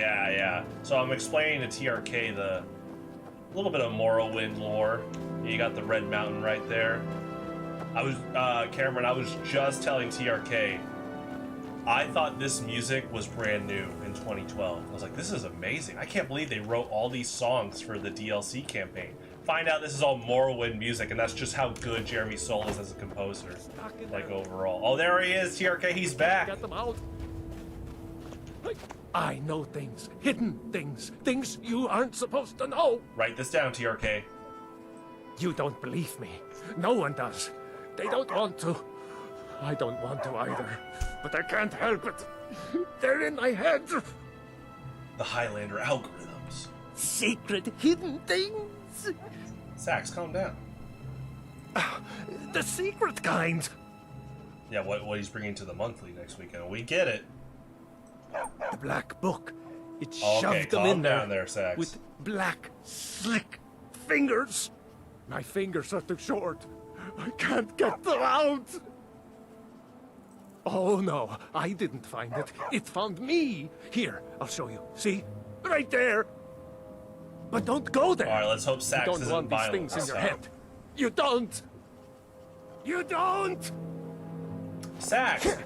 Whoa! Throwing haymakers. I can't stop my friends here. Oh, okay, Sax. Yeah, run to the ocean. Maybe you can start swimming. Oh, that's it. All right, team. You know, you saw the first punch. I didn't do anything. You okay? See, he's not actually dead. You know, we're good. Sax lives. All right. See ya, dude.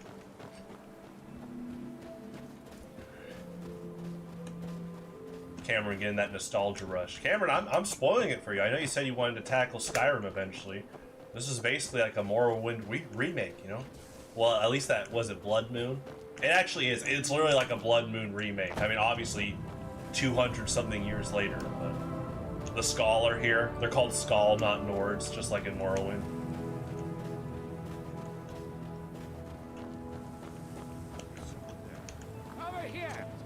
Okay, guys, I was just checking out the boat, you know. Okay, guys.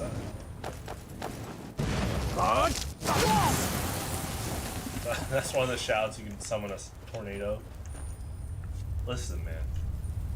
You know, we worked this out. Oh, now they got like a sniper. All right. Throw out the punches. I'll send your soul as a gift to Bowie. These are violent, not nice. Like, what's going on? Let me check in on the squad.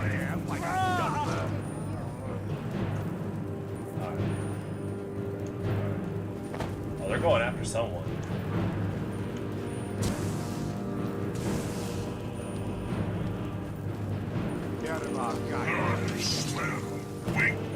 Oh yeah, this demon's on our team. So one of the dogs is a demon too. Show yourself. You know, we're not team anti-hero, but at this point we got a lot of like redeemed villains. All right, you know, we gotta make sure everyone's accounted for. Okay, He's good. Okay, okay.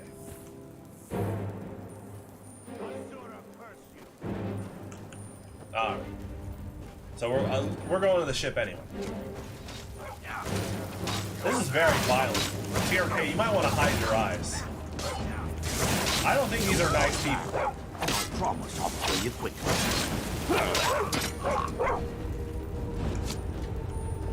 They're shooting arrows at a dog. What's going on? Dude, I'm trying. Okay. Cameron, shield your eyes. I'm hurting a Morrowind classic. No!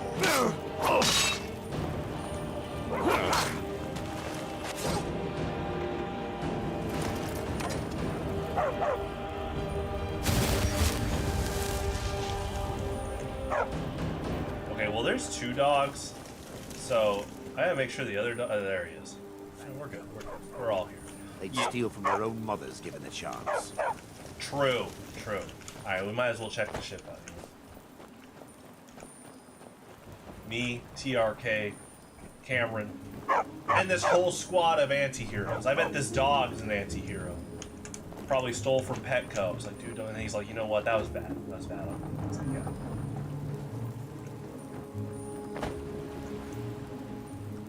See, now we're getting into an ethics debate. Do you take the coin purse if the ship is owned by bad people? What if it's owned by good people and the bandits took over the good people's ship? I don't need the money.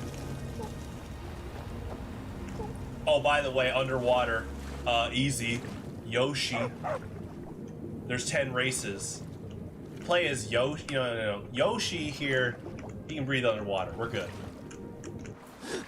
Using my perk, which any of the 10 races could probably swim this long easily and get to these stairs. But we're gonna maximize the strength here. We're Highlander players. We're pushing the boundaries of our potential.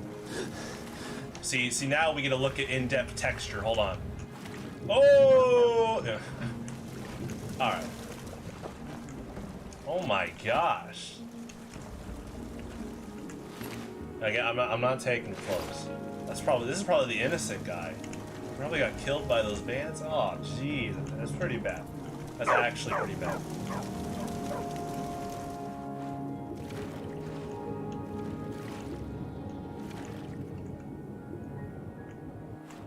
Okay, now this is a Yoshi perk. Look at this. You can stay right here. I can stay right here for 10 minutes and not drown. Bam! Here we go. You thought the Venusaur thesis was the only one tonight? Now here we go. Argonian thesis here, History of competitive Argonian. Elder Scrolls 1 to 5. Why Argonian is my favorite race to play. Number 1. Cool design. Number 2. Yeah, they can't breathe under water. Number 3. They have higher disease immunity. Number 4. You gotta play as Yoshi.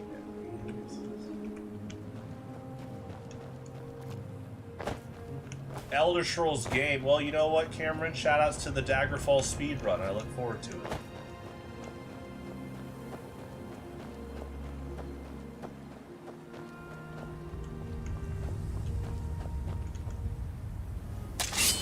Alright, see, we're not going to be hostile this time. We're not going to hit those niches.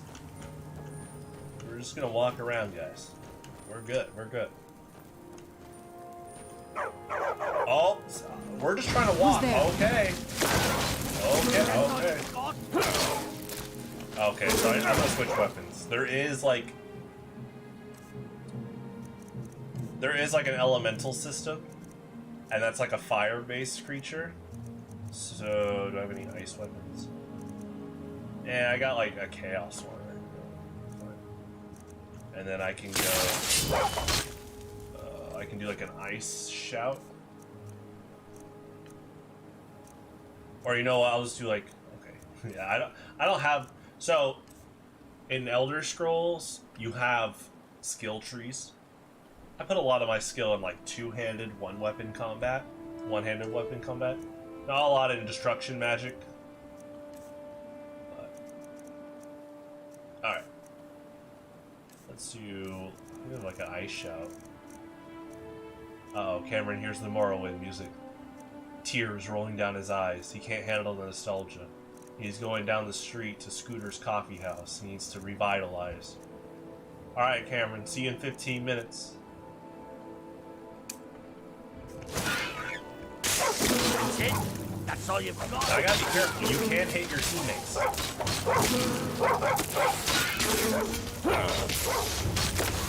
Oh, he resisted chaos too.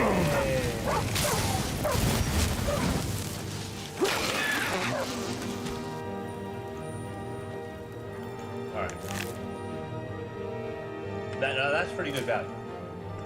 That's not their clothes, you know, so we ain't doing that.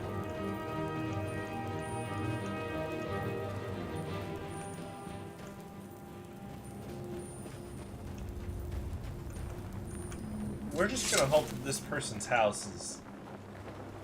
Okay, well, this is not good real estate. Okay, the table's tilted. Dude. Oh my gosh. Yeah, this is crazy real estate. I understand why no one wants to buy this thing. Oh, they're hurting the dog. They're not.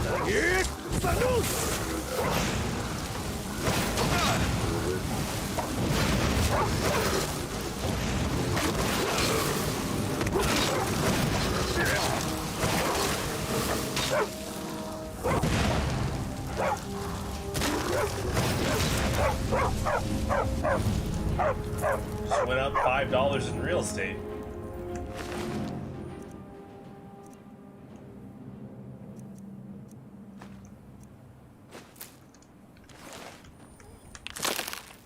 Okay. I do like it when you accidentally pick up items. Hold on, doggy. Bandits are the worst lot. They'd steal from their own mothers. Let's get over this. Actually, I'm gonna turn on subtitles.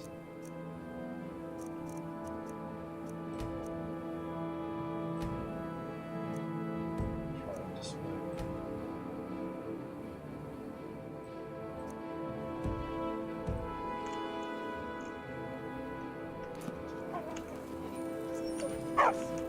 Alright. Maybe I already searched. Yeah. So, something funny about the dogs, the dog partners, they have a lot bigger of like a vertical hurt box, and so they can actually push you a lot. I don't mind. I just think it's funny. Now, one of these dogs is like a demon, and he's just in the form of a dog. See, these guys are peaceful. Hey, what's up?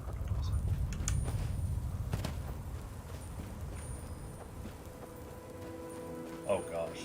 This is one of the best Elder Scrolls songs. I'm gonna drink some coffee while we listen.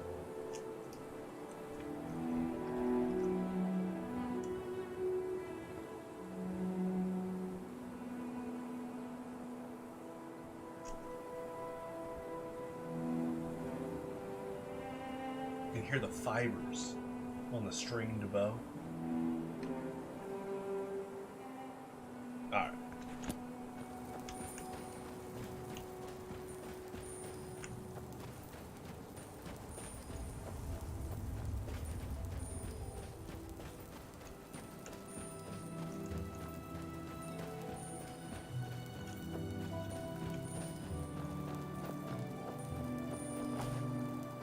Which rule was run? I'm not remembering the... Oh, it's all. That's right. That's right. There we go.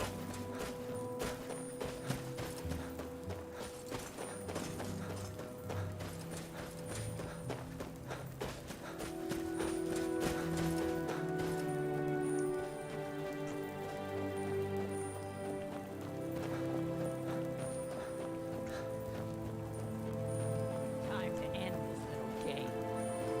Okay. Yeah, they're just Okay, you punching dogs? It's a violent game. Yeah. I've had enough of you.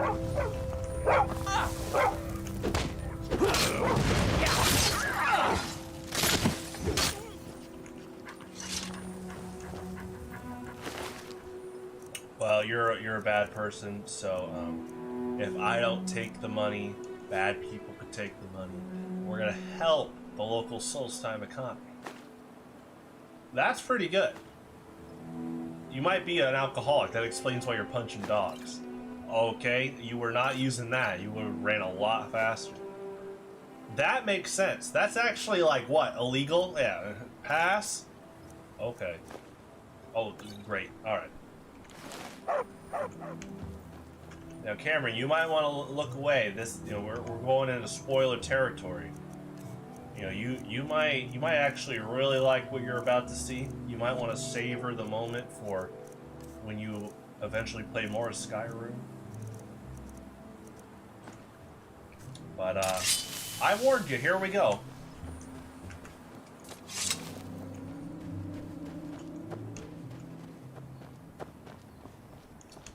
At the start of this campaign, at the start of Solstheim, the Solstheim adventure in Skyrim, they tell you it's Morrowind now. In fact, the Skyrim sailors are like, alright, we're here, and then one of the houses that owns Raven Rock back there, they're like, you're in Morrowind now, so the laws of Morrowind apply. And obviously there's erupted Red Mountain over 200 years later.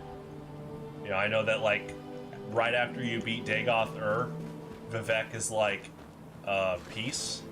And then, because he leaves, the meteor falls, and then, like, right around the Oblivion Crisis. Now, I know that the Netches were, like, considered kind of endangered, but these are, like, extremely rare now. We don't know how many of them are left. Like, they talk about how it makes the sounds. There you go. There you go, Cameron. There's your full nostalgia rush. Actually, we're not done, so.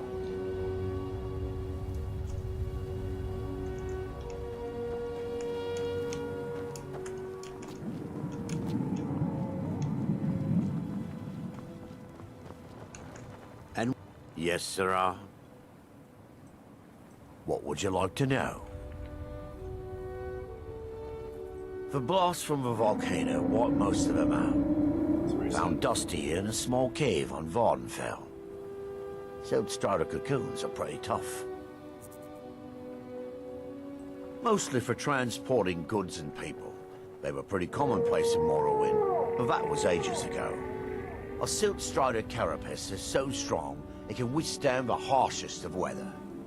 Even the legendary sandstorms of Vardenfell's Molag Armor region were said to barely make a dent in them. Of course, that's all ash now. Until next time. Yeah, well, they made the... I guess they had a British accent in Oblivion. I know that all the elf races, the males, were voiced by one guy, and he had a British accent. He's actually in Starfield now, because of the Adoring fan. But yeah, they have a template. So, like, 10 races, and then male, female, they all have a dedicated voice actor, basically. Unless it's like a really big NPC, and they'll have a distinct voice. Actually, I'm about to show you that, too. I'm gonna increase the brightness a little bit. Yeah. That's pretty good.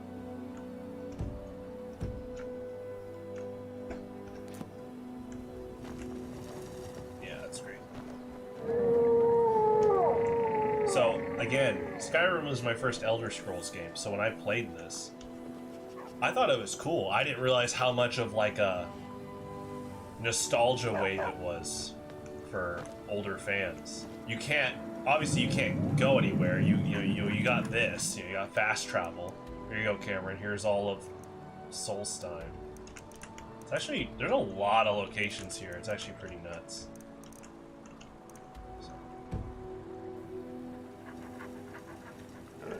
Oh, because of Jib? Speak, Outlander. Yeah.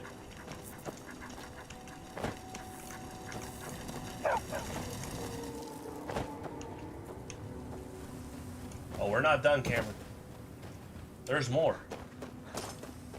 This is the nostalgia wave stream for you. Uh-oh. Cameron already recognizes the architecture. Now, real estate's going ham over here. You know, the prices are high.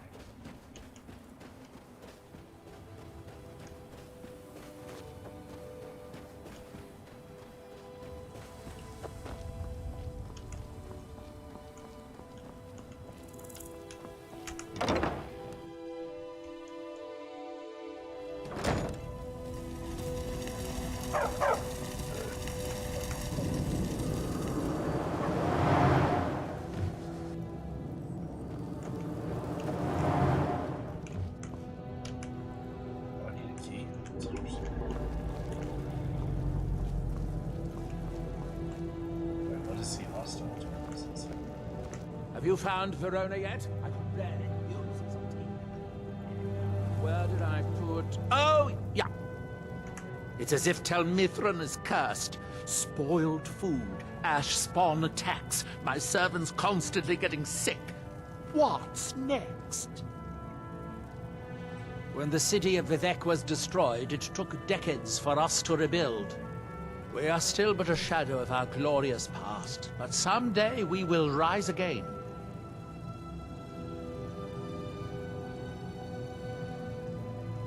Hermaeus Mora has always tried to seduce mortals into his service with the lore of forbidden knowledge. Where the Black Books actually came from, no one really knows. Some appear to have been written far in the past, others might be from the future.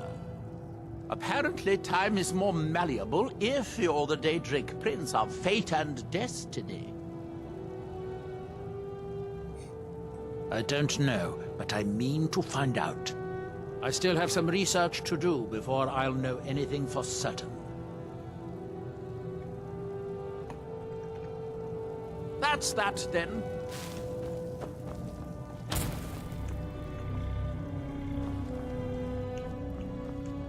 So I need that book, but I don't... Oh, I wasn't trying to pick it out. Huh. I guess there's something I need to do with the quest. Good day, friend. Keeping well? Not recently. Neloth keeps me very busy with spell research. Ask Alenia. She and Verona seem to be quite friendly. Until next time.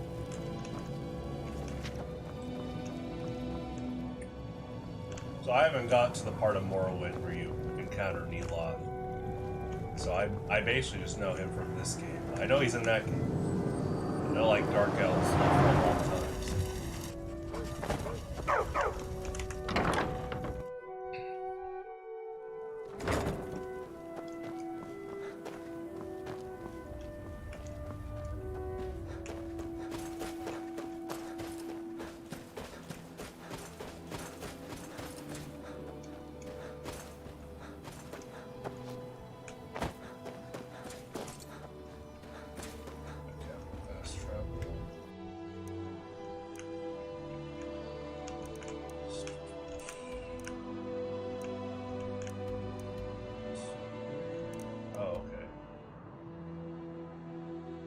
Yeah, but I need the key. I'm trying to think of the key.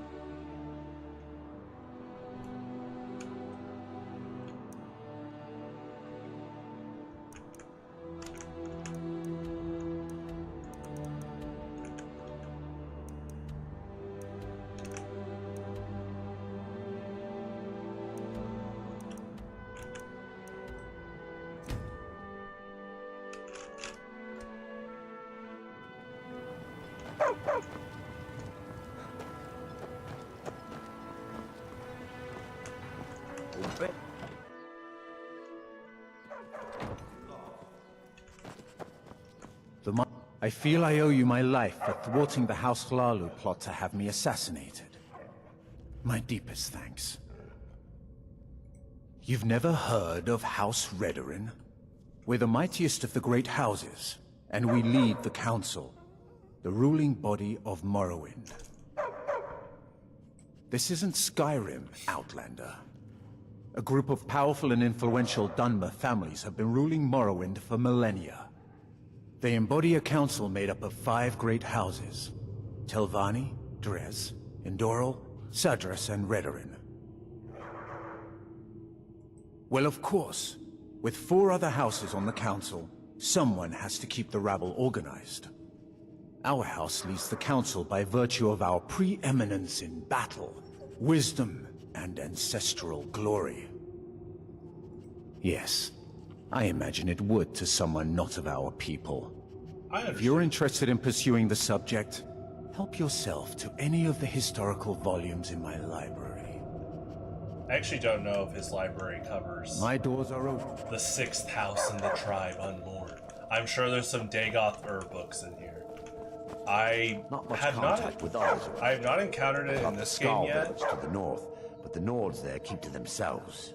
I haven't encountered it in this game, but I've seen it in like a video. There is a guy on Solstein that's like a Dagoth cultist, and he wears his mask, and it's kind of like rusted a bit. That is a pretty cool callback. So.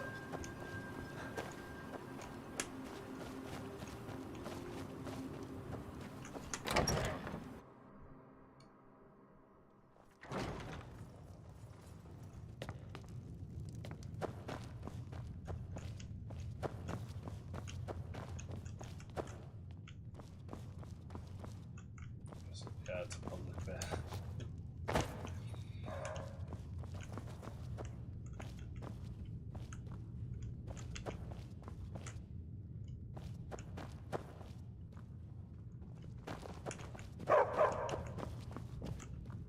This is where TRK builds his decks.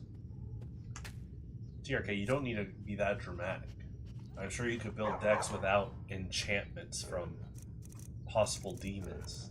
But here we're trying to enlighten with a more positive outlook in our enchantments. Alright, let's see.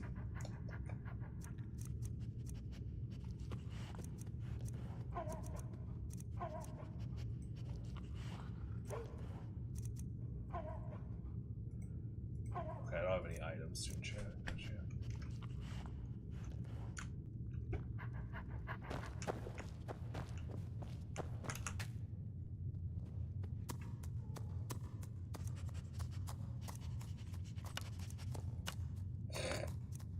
I'll keep that one for a bit. Hold on.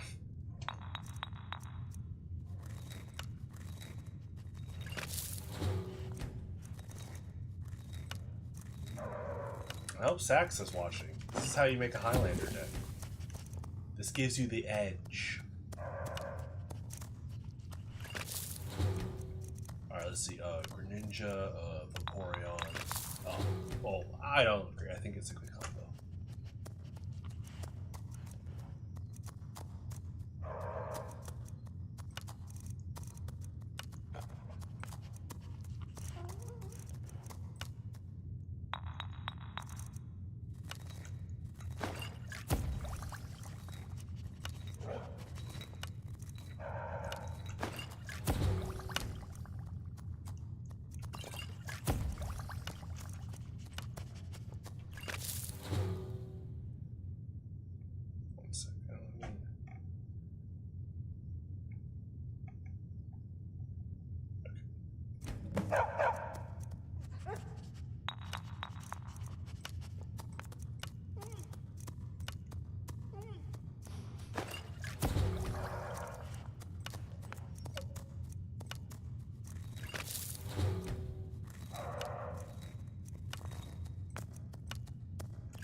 Oh.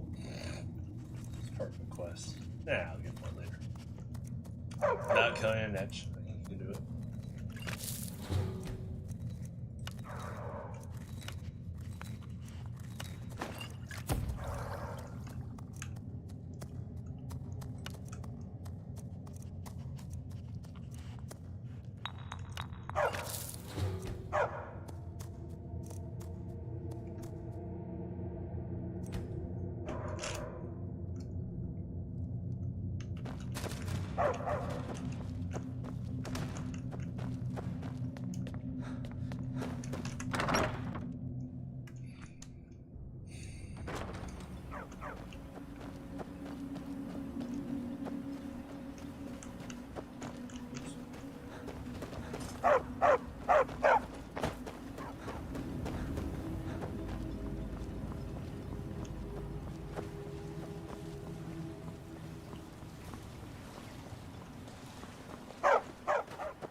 Need something?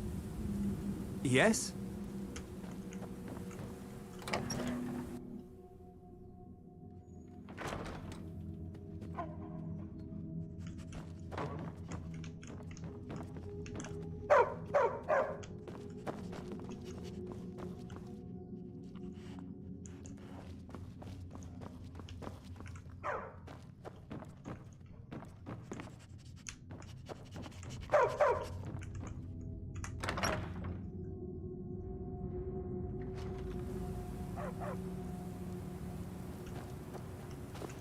Speak quickly. Make it quick. You're the brute that hurt me before.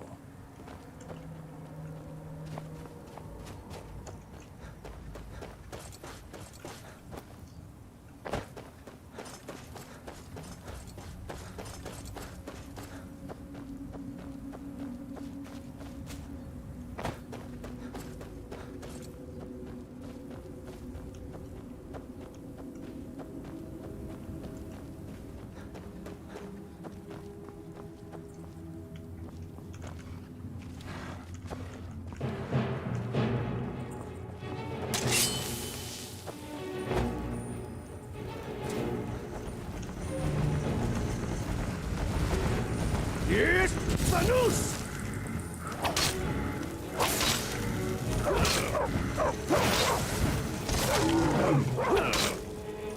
Get it out while we can.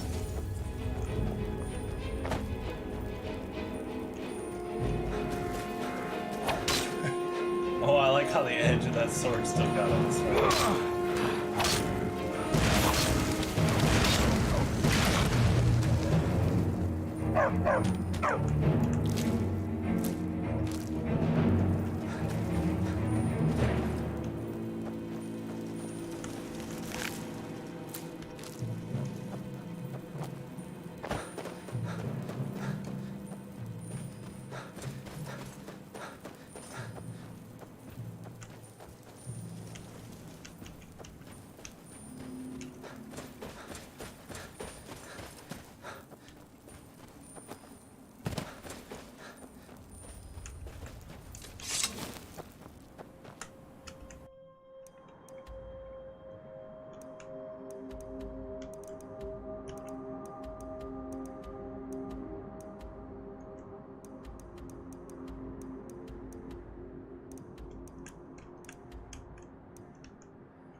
I heard from Dior how you went in search of Baldur.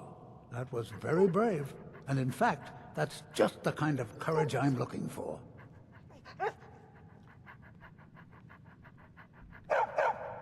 Modest as well as brave. Most admirable. I can see why the Skull think highly of you. Yes, I think you're just the adventurous sort I need. I have a job offer for you. As a scholar of history, I've always found Solstheim to be most intriguing. I've made many forays into the ancient ruins that cover the island. I've come to know those ruins so well, I could draw you a map from memory. That's why I noticed the new passage the moment I laid eyes on it. An old tomb, I think. It must have been opened by an earthquake that accompanied one of the Red Mountain's eruptions. I'd love to have a closer look, but those old ruins can be dangerous, and I'm no adventurer. I'll pay you to watch my back down there. I'll be heading back there soon. If you're interested, meet me at the ruins and we'll see what we can find. Now I'm off to pack for the expedition.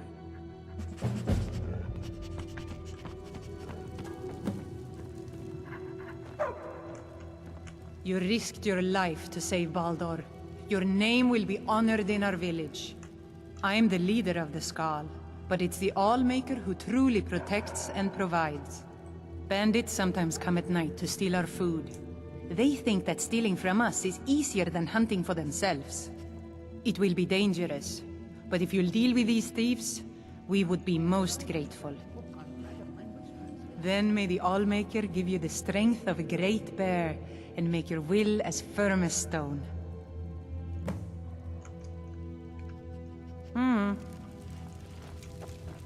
Alright, I'll do the quest with this guy. Call him right after that.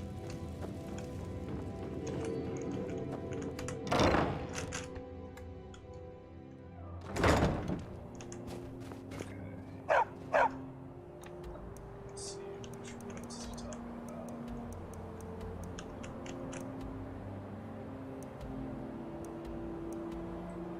This guy.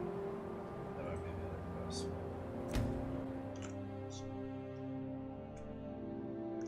Sometimes I just like to watch them.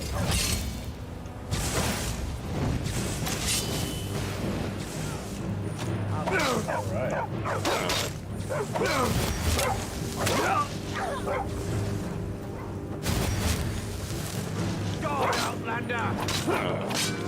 That's a classic line. It's not nice.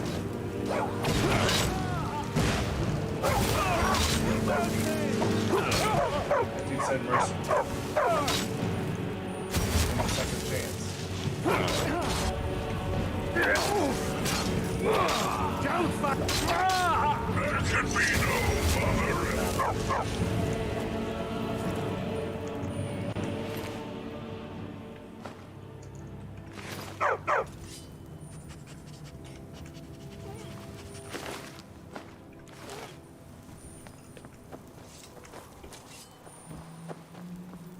Dang, this guy.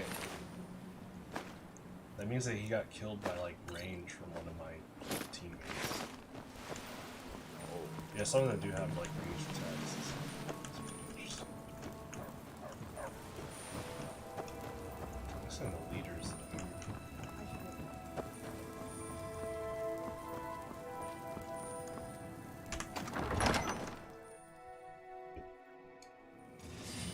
Time to die. Oh, that's a great greeting. Time to die, My next Outlander. dinner party.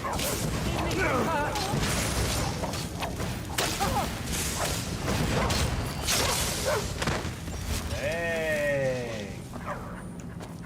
That's pretty cool.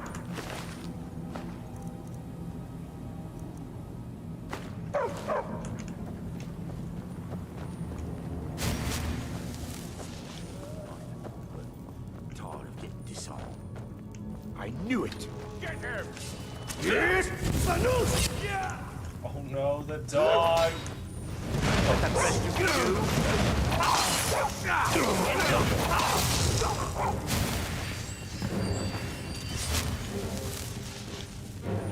I'm gonna bleed you.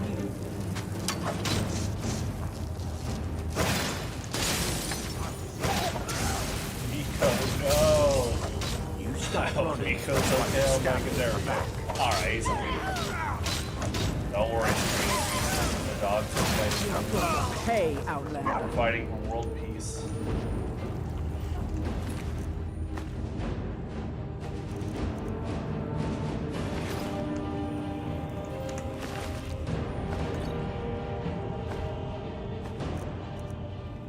Hey.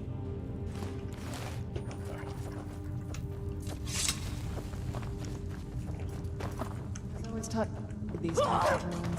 I think I see why now. I think she's like. I think Serana used necromancy there. That's why she felt like that. Yeah.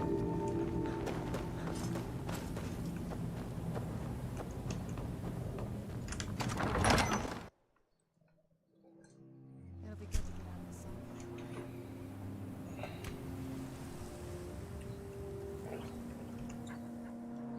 Okay, so go back to.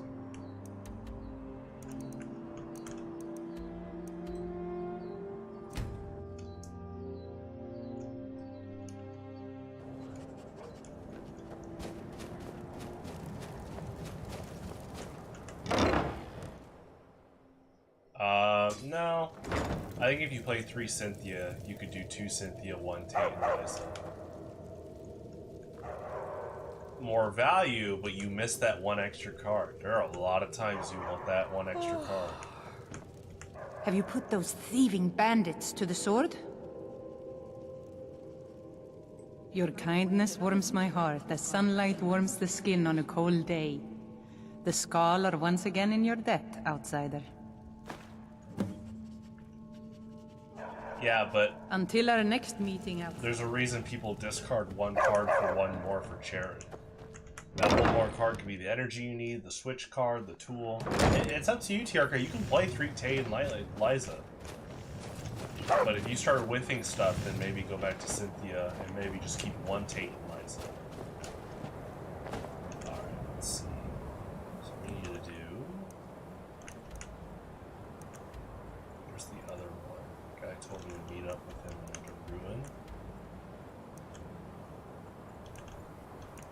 Oh.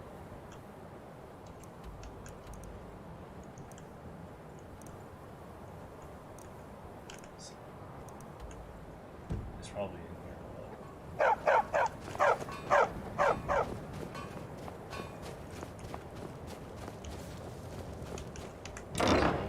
It's good that you're optimizing. Got a tournament in 2 weeks. I came here to study the history of Solstheim, but it's the Skull who intrigued me the most. Well, let me think. I suppose it's been nearly a year now. My goodness, how the time has flown. Well, not so far. They think I'm a bit strange, but they seem to tolerate me. In fact, they've been very accommodating, hospitable even.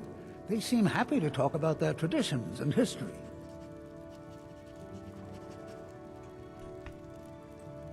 Oh, no, most certainly not. I'm a historian.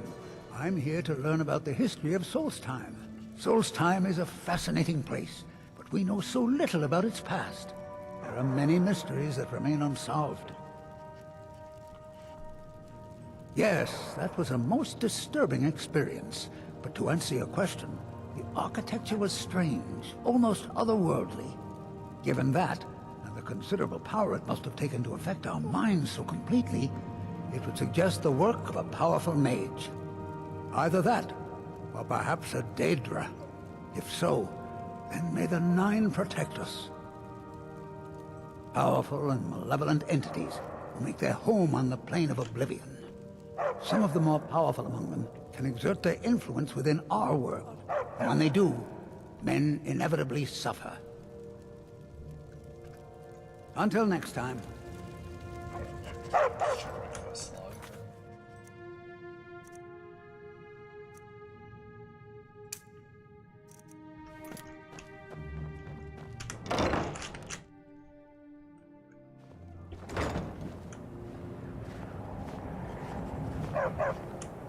It's been many winters since my husband returned to the Allmaker, but my heart still aches from the loss. Many hunters pass through our village, and sometimes the Dark Elves of Ravenrock visit us. They bring us things from their homeland that we can't find on the island, such as spices, fine cloth, and ores that we cannot mine here. It's true we Skull prefer a simpler life than some, but we do still enjoy a luxury from time to time. Until next time. Castaway's pretty good. I mean, it's Lapras's. It's one of Lapras's attacks as a supporter. Okay. Oh, I haven't been here yet. Interesting.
Tonight on MTV Cribs, we explore TRK's house.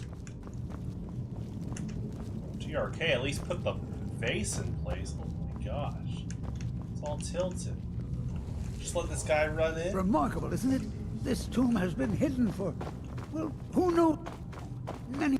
I've had a look around, and the only interesting thing I've found is this inscription here, the switch below it.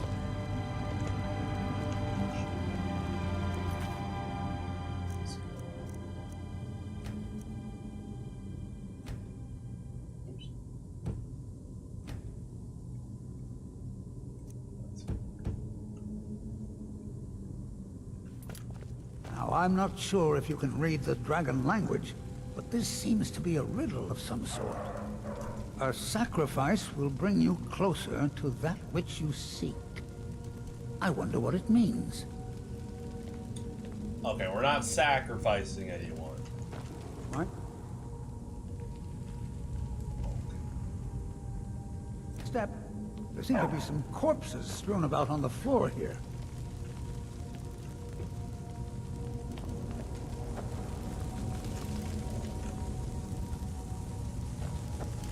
If this fire pit has anything to do with the riddle. You go ahead and see what you can figure out. I'll look around and see if I can find anything. We're not sacrificing anyone. So we could sacrifice a used Coke can. There we go. Hey, recycling. Hey, now that's a good sacrifice. I can't wait to get back to the village and start writing about this place. So what, we'll take bird damage?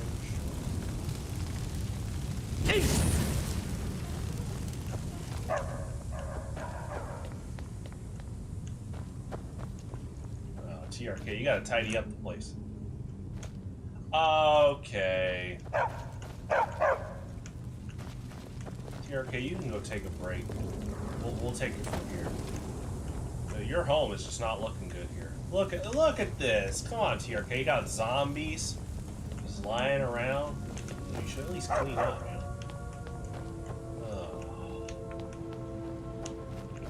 Just more bad real estate. Yeah.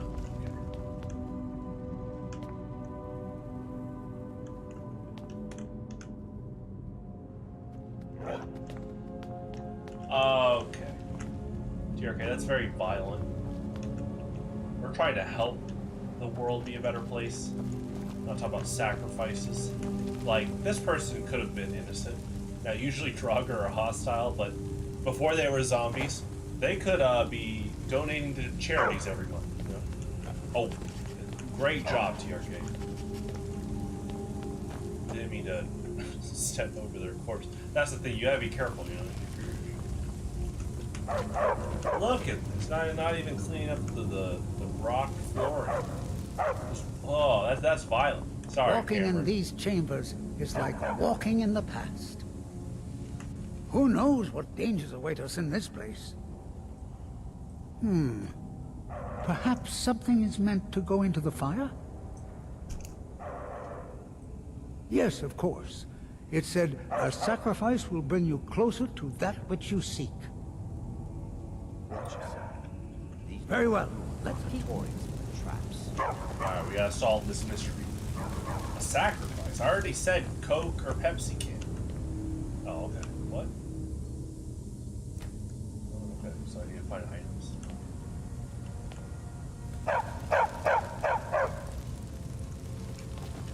Like, what are we, like Mystery Inc? Got 2 Scooby-Doos.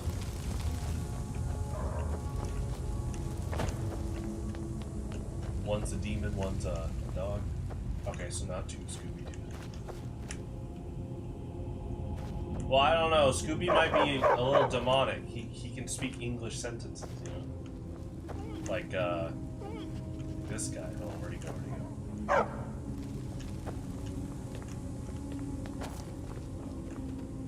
this guy. One of Clavicus's little Jess, a wizard named Sebastian Lord, had a daughter who worshipped her scene. When the daughter became a werewolf, it drove Sebastian over the edge. He couldn't stand to see his little girl take on such a bestial form. The wizard wished for the ability to end his daughter's curse. Clavicus gave him an axe. Sounds like Mark Hamill. Alright. That was kind of a violent backstory, but we know he's on our side.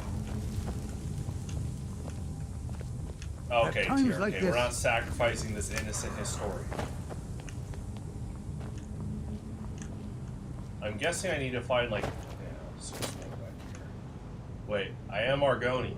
Can I just jump in there? Oh, it's, like, ambiguous if I can jump in there or not. Alright.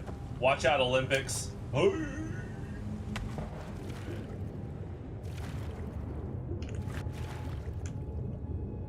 TRK, what's my score?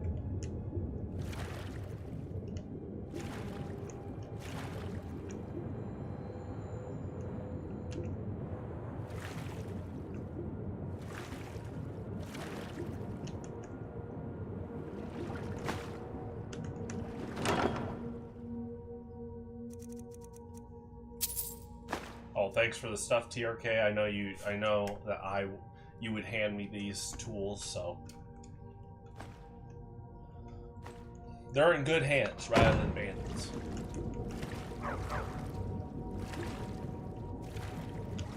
Hey, Dungeon Master, hey! Playing some Skyrim. Supposedly this is TRK's house. I'm not surprised. It's dark, scary. Well, scary for the average viewer of TRK. So it actually scares TRK himself. Not well furnished. The vases are tilted. There are zombies laying around. TRK, we gotta improve. We're trying to find we're actually doing a mystery we're solving. So, Dungeon Master, as your name suggests, we are trying to solve what they mean by providing a sacrifice to this fire pit. I think it's a can of Coke or Pepsi, but we'll find out. See, now that we got Dungeon Master, we're going to figure this out, guys. We're not sacrificing the historian.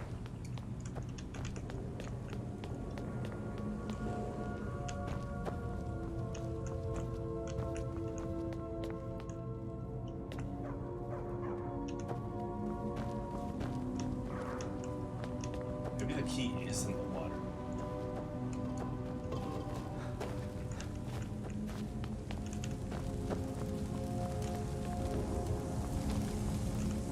Or maybe they want you to backtrack a bit.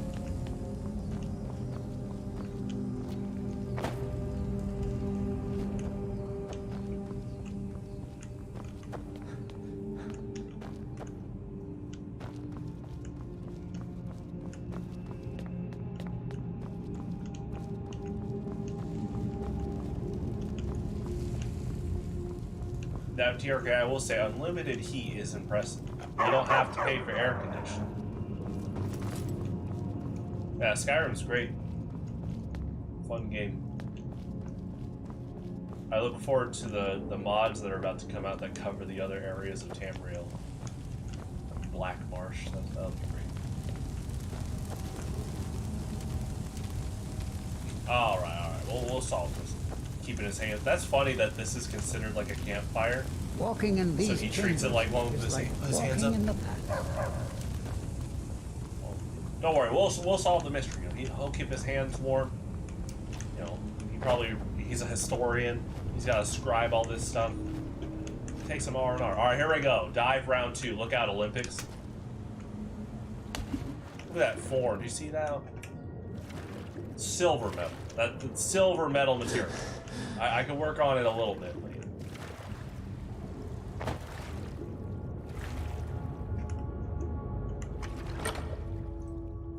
Yeah, I wonder if the keys are underwater.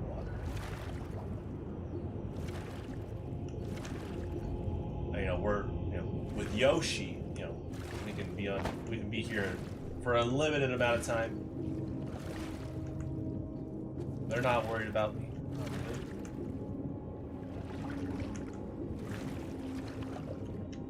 Oh, okay. The Europe part of Russia. I do remember in grade school learning about Russia being both Europe and Asia. We were like, oh, where's the cutoff, you know?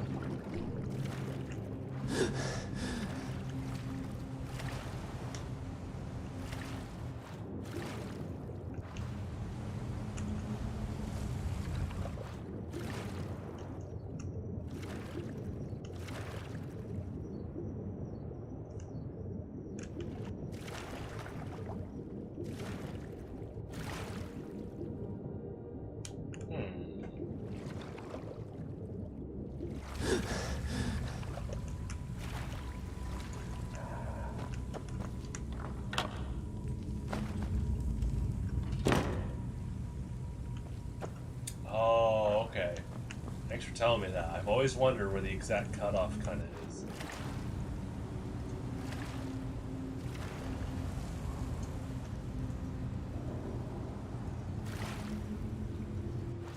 Might be overextending. Might not be in the water. Alright, we're going.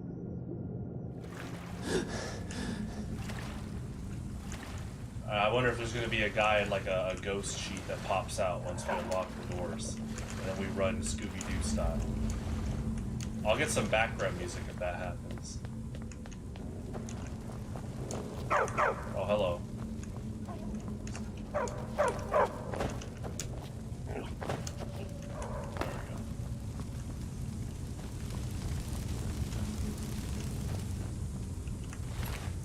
What if they have...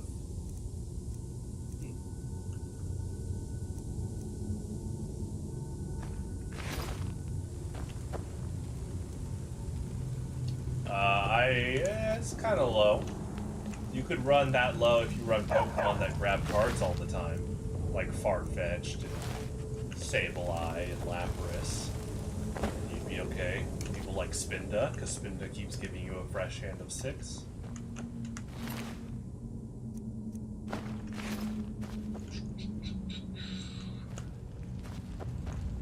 Yeah, we're gonna solve this mystery.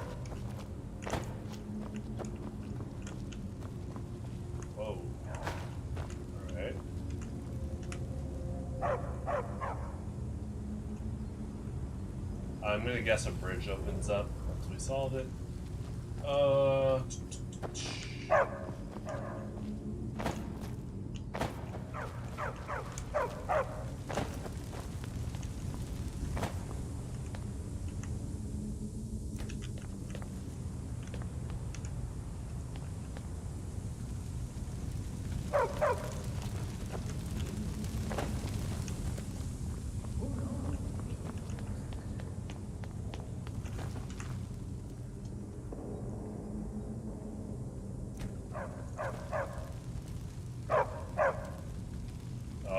Jet lag. Oh, there's a handle. Okay.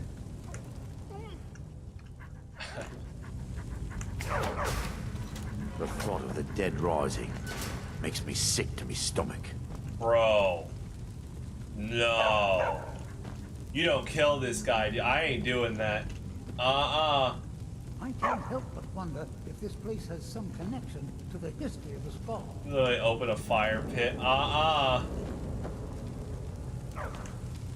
What? No, they don't. They should not make the quest like this whole order. This place was a remarkable find. Very well. Let's keep moving. So, okay, his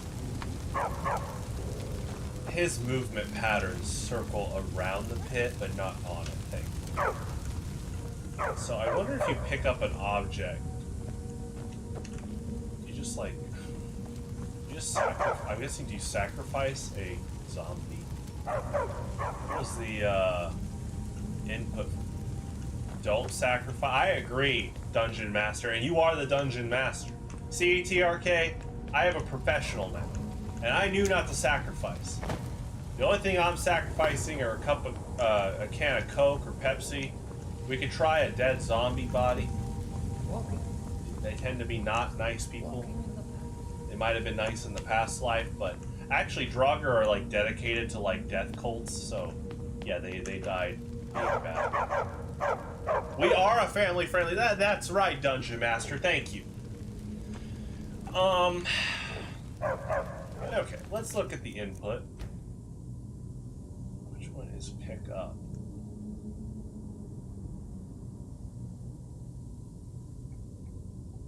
Wait.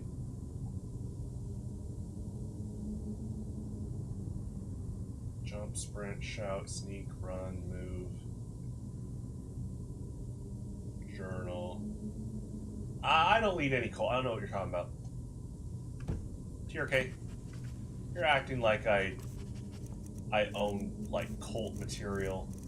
I don't know what you're talking about. Have you know what? I try to educate myself. You know, I need to catch up on my readings. We'll do that after the mystery. After we solve the mystery. Don't worry about it, Dungeon Master. TRK's making stuff up. Alright. So how do I pick items up? Was it... It's not R. That unsheath my weapon. It's not right click. That also unsheaths my weapon. What was it? What was the input? I don't think you can pick up bodies.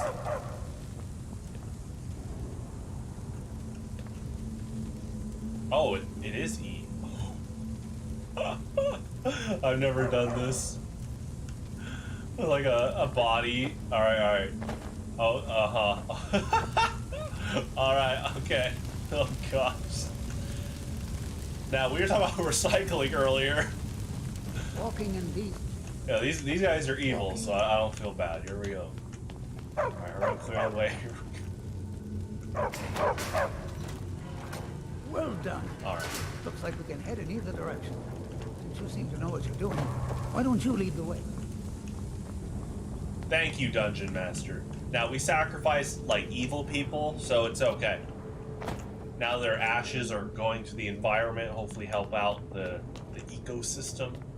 You know, I know this is supposedly TRK's crib, so there's probably, like, rats and bats in here. Come on, TRK. When's the last time you had guests? Oh, my gosh.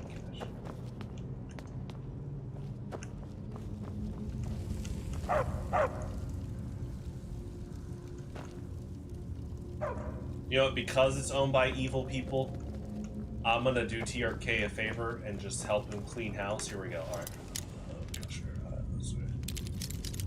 Oh! Ooh. TRK's clearly, you know, I don't know the last time he tidied up. He probably just let the place go, all these zombies in here. So I'm gonna see if I can donate these items to charity or put them towards a good cause, like making the world a better place. Ah, oh, my picks. Alright.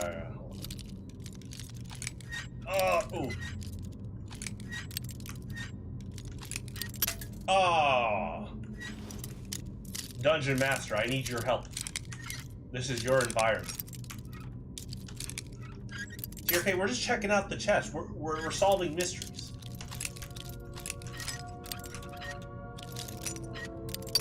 This might have all of TRK's deck lists for July, August, and September. You know, if it does, we won't look. We won't look. We're in, boys! Hey! Okay. Well, see, here's what we'll do. We don't want bandits to get this. You know what? I trust that maybe the historian or someone will take this and put it towards a good cause. Let's hope the world's a better place. We're good. Well, I don't need any of this. You know, I'm gonna go help out the orphans in Skyrim. We're good. We're good. All right.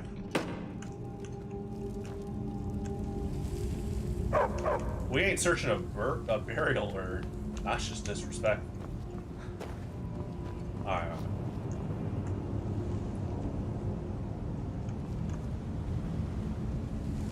Oh, what is it? Are these traps? Okay.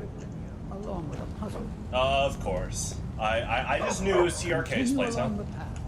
Don't tread where you've been. Interesting.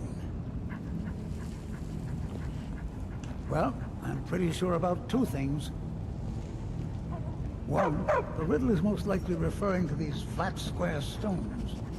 And two, I'm not going anywhere near them. Uses his brain. Exactly. You know what? I got the durability. In fact...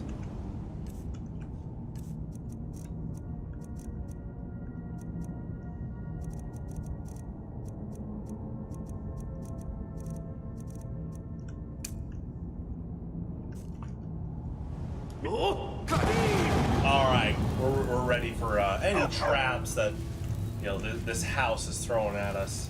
We're going full mystery game here. 110%.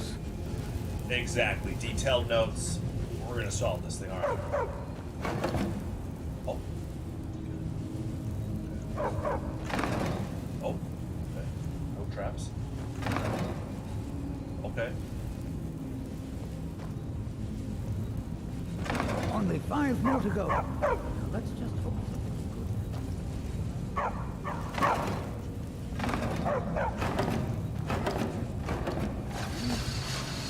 Splendid. I actually have never been here before, so no, I wasn't on GameFAQs looking up the cheat code.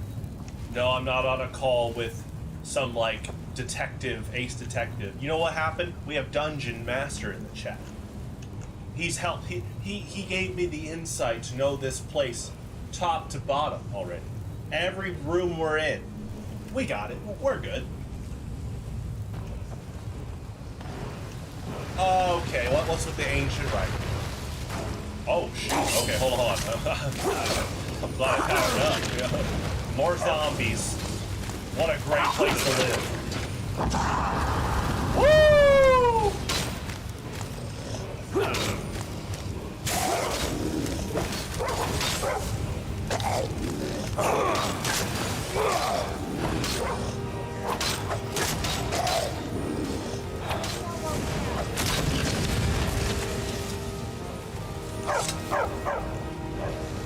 Alright, let's get this dragon shout.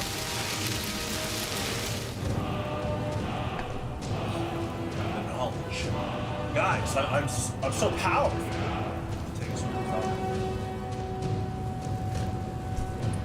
That probably would be your roommate. These Draugr were once living beings. They deserve better.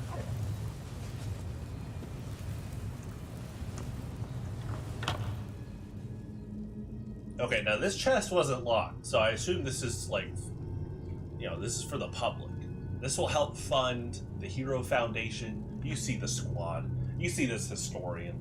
You know, good mutual funds for a good cause. Thanks. All right. Oh, walking in these chambers is like walking in the... Hot Pockets. Yeah, use them as a weapon. Molten lava projectiles. I hear it's here. Okay, the new meta.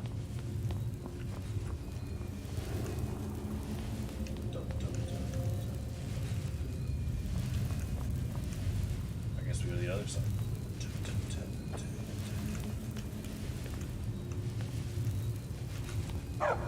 Leave the money for us. You know what? Maybe that money will go to Alanos Gateway. In a way, I'll help the people in this game, and then their positive influence will just come back to us as a community. We'll feel brighter, more cheerful. Just all around a great thing to do.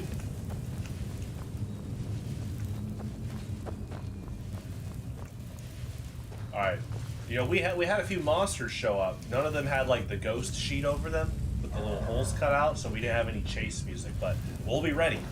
Yeah, see, we're ready.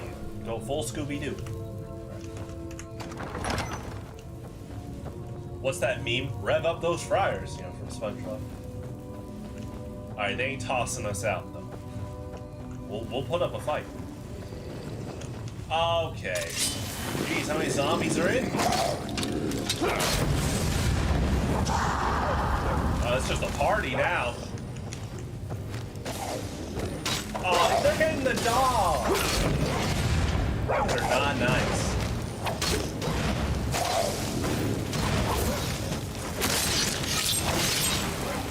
hit the dog.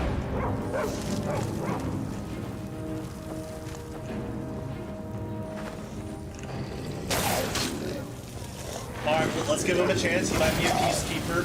That doesn't look peaceful. Okay. We tried to warn him. Oh my gosh, arrows through a dog's face? These guys are violent. They asked for it. The historian's throwing hands too. Look, he's got a dagger. All right, we're full violence if they throw out hands first, you know.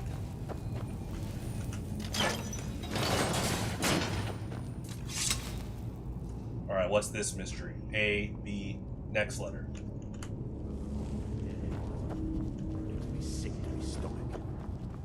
Yeah, this looks positive and great, and I feel way at home with stuff like this. 3 pillars.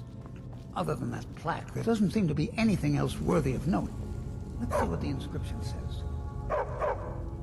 All men must die, often by their own means. Sounds rather grim. The inscription must be a reference to these pillars.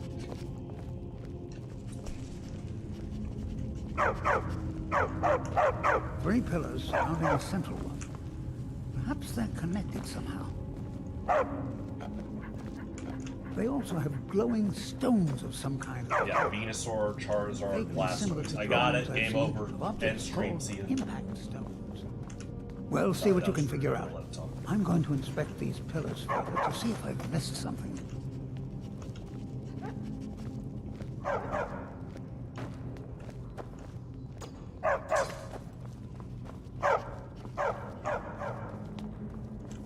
Oh, that's great. Now this will also help a charitable cause, so there you go. Actually, you know what? This helps make potions. It'll help recycle the evil zombies. You know? I can keep that out of this flow. Right. All men must... Oh boy. Oh, let me guess, you place weapons. Well, he comes alive for me. TRK, it's a straight 60. No more, no less. No. First off, what are you talking about? Agent. I don't know what you're talking about with agent. Oh, here we go. TRK, I'm trying to solve a mystery here. Thank you. If Dungeon Master wasn't here, this would take 2 more hours. 3. Alright.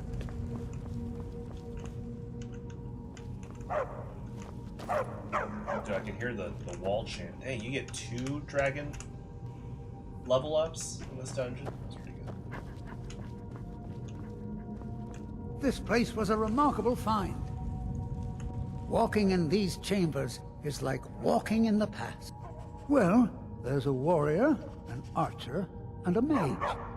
Perhaps each statue is meant to represent a different method of combat. You hit the stones, probably. Very well. Let's keep moving. I've waited that the statues are the key to opening the chamber.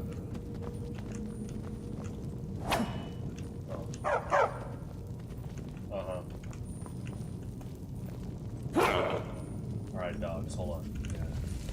Don't put yourself on the altar. Okay, so you don't swing. Do we? These poor souls, suffering in eternal servitude. Oh, yeah. Well, I got a fire sword. That was...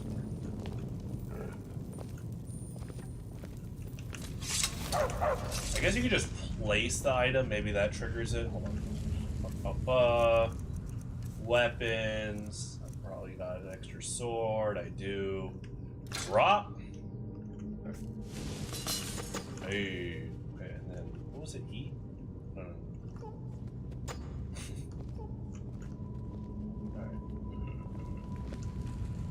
Look out, it's dangerous. Dogs, I don't want you to get hurt. They say don't run with scissors, but an enchanted sword, maybe that's okay. Alright, guys, we're making progress.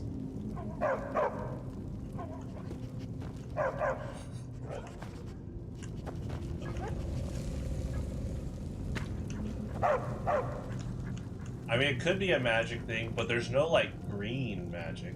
There's fire, ice, and, like, chaos. Yeah, John, hit it? Okay, so, unless there's, like... Oh, wait, what if I hit...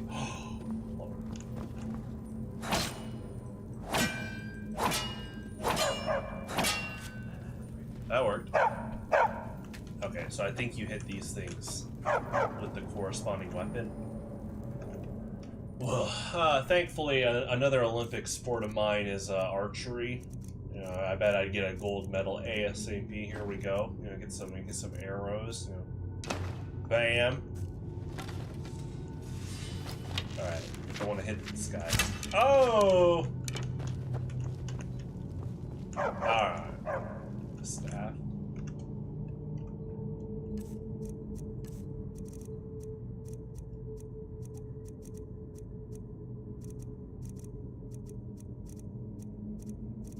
Oh. They probably have a staff lying around somewhere. Now, what if you could bypass it and hit it with just magic?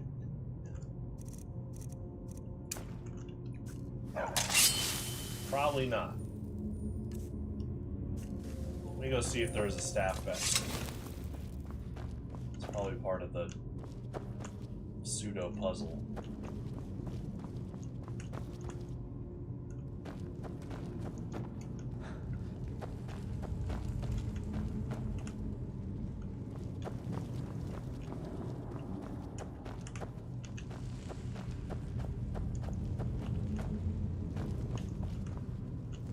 You know what? I think Aronder has... Mara, protect us both. Running out of room, eh? I'll be glad to help. See if he has a spell. A staff.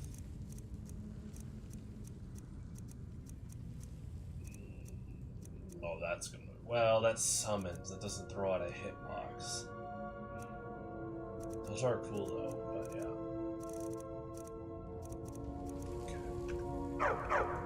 I'm ready. Let's continue. Shouldn't we keep moving? I really want to get back home.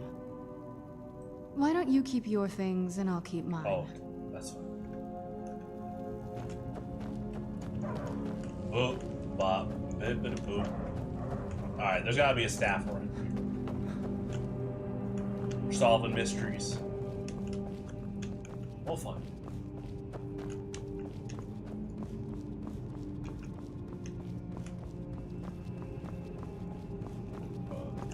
Probably a little bit of backtrack. Yeah.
I have them at like, I have like a house in this game. It's actually like the Archmage quarters and a house.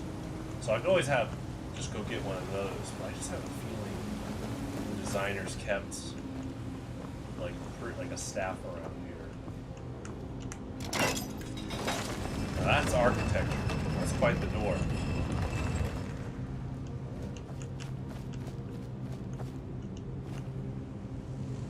Well, I got 2 of the 3 unlocked. And the other one I didn't use an ice element bow. So I just need a staff, like a magic staff.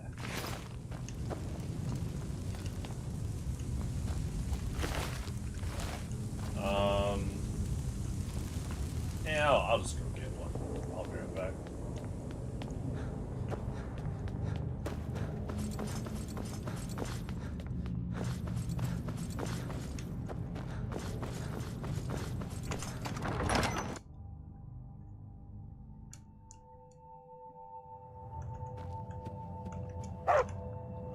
Okay, we'll go to Raven Rock.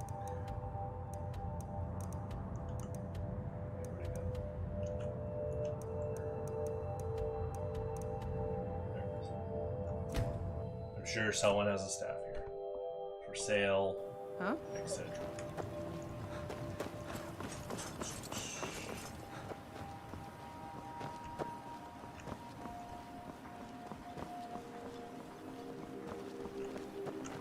We're one of the same kind, you and I.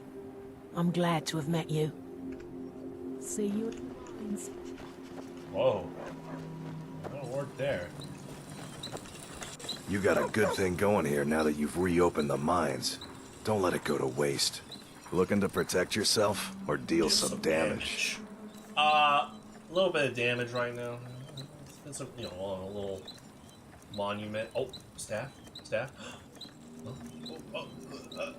no. Oh. I bet Neeloth has one though. Bring your weapons and armor to me. I don't know who sent you here, but you've given us something to build on here. Take a look. She doesn't have weapons, okay. Careful with those niches. They may look tame, but they can seriously hurt you. Your actions here have been a blessing to us all, Sergeant. Got the best merchandise on the island. Have a look for yourself.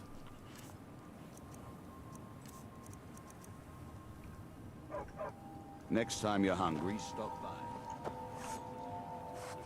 It's busier now that things are starting to look up. Everything I've got on display, really.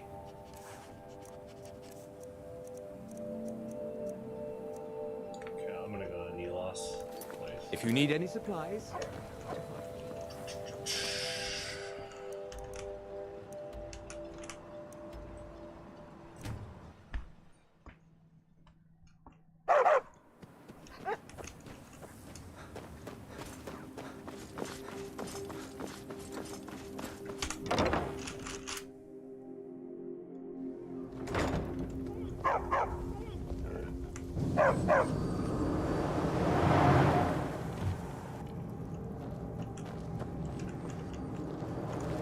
Have you found Verona yet? I could really use some tea. I might have a few staffs, if you're interested in that sort of thing. We're in, boys. We got the money. It's going to a good cause. Dang. You have some options. Do the frostbite one.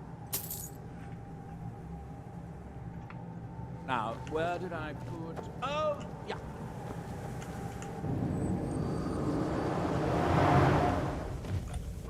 That guy's got a English accent. I heard TRK's in this game. We haven't found him yet. Sax is. We saw Sax earlier. Right, TRK? I hope he's okay. He punched first. Definitely English.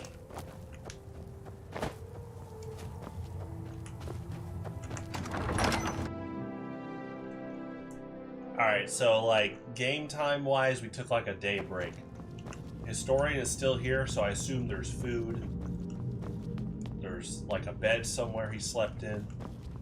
He probably brought deodorant. I assume he's alright. The trap still works in case we got a bad guy and lure him in. That is a pretty awful way to go. I think what we'll do is, you know, we'll give them like 3, or her, we'll give them like 3 chances.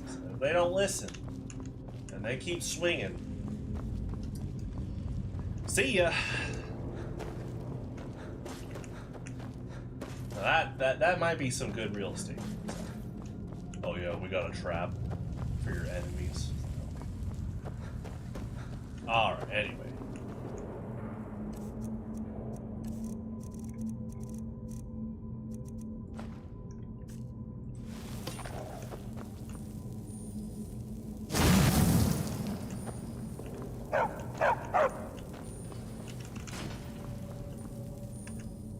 We got it, boys. We got it. Alright, now there's probably gonna be some nasty, mean people across the store, so we gotta do the thing. Oh, right, okay. Change up my shouts here.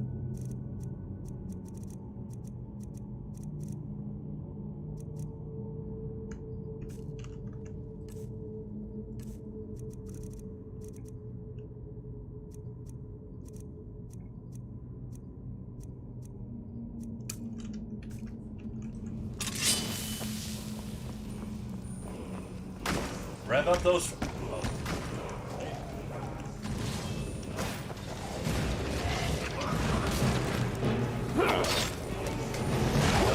A death? I'm quite the guest here, okay? What are you doing?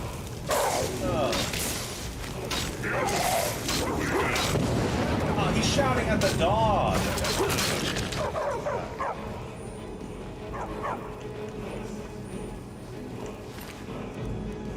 Go to a good cause.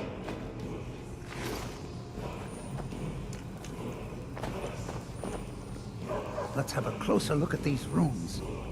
These runes have faded a bit, but I believe I can translate the inscription. The writing describes a guardian who defeated someone named Mirak. In fact, if I'm reading this correctly, it says that Mirak was a traitor. Most interesting. There's probably an exit through one of these sarcophagi. Let's get moving.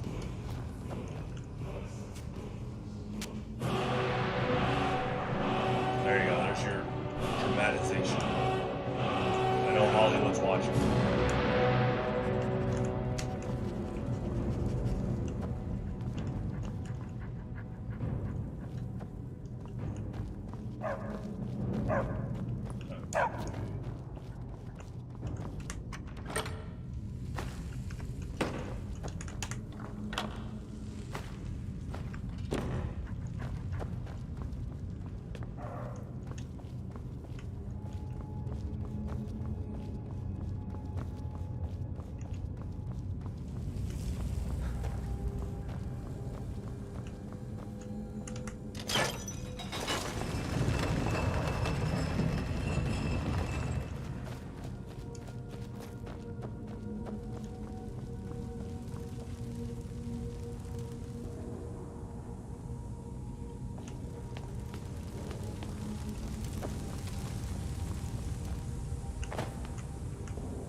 Walking in these chambers is like walking in the past.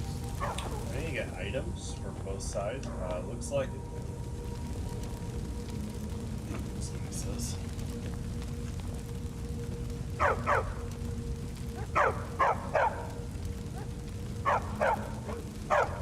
So I probably have to backtrack a bit.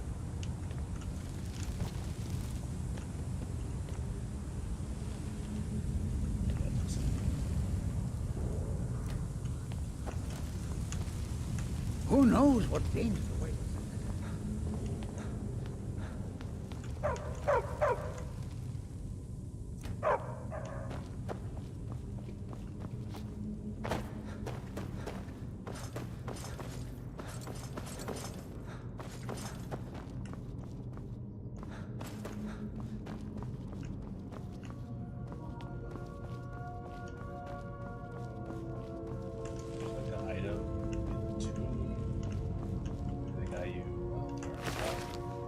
there it is. There it is. That's it. The guy on the other side. There it is.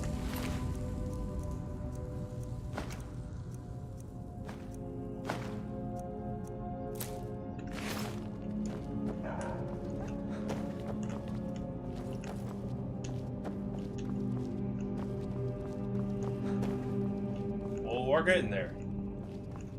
We might not be Scooby-Doo and, you know, Mystery Inc., but we're getting there. This is our ultimate trial. We got the brain wrinkles for me.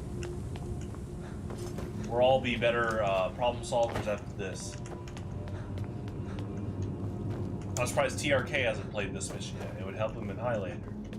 How to beat Sax. That is the mystery.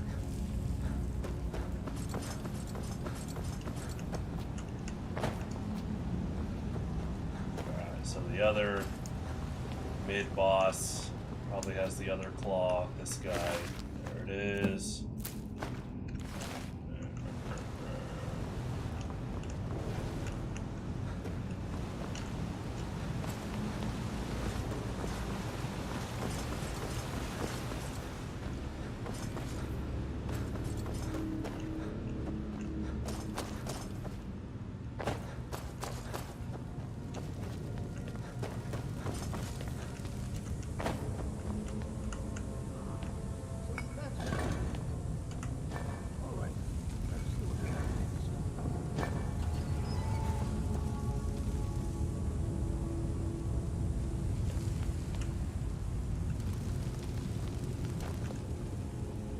Here's another riddle.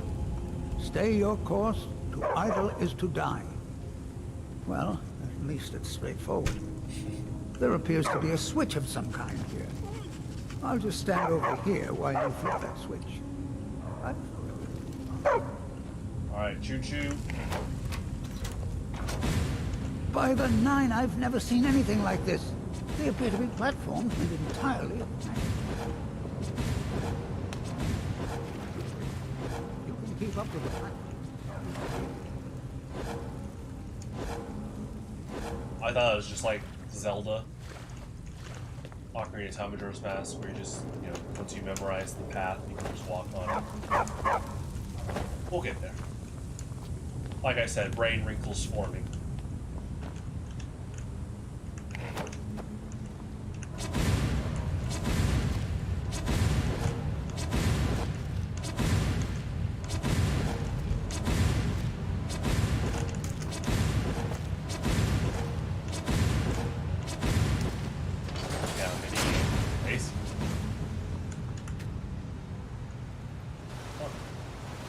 Probably our way back later. What? I've never... What are those enemies? That's crazy. Corrupted shade? Oh, man.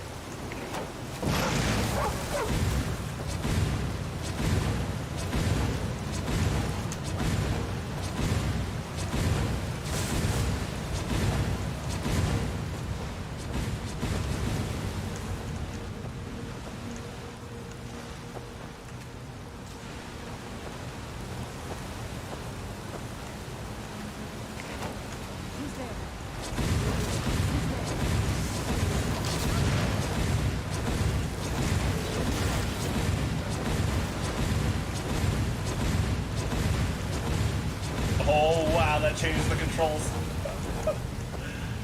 Alright. Yeah, the way you play as your character from third person actually changes the movie a bit.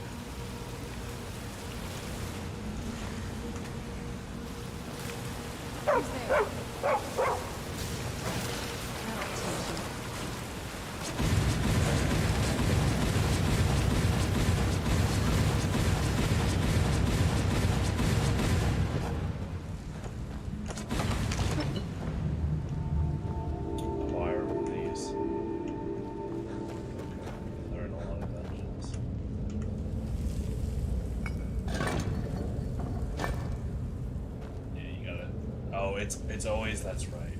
I always overthink these at first, but it's pretty easy. Just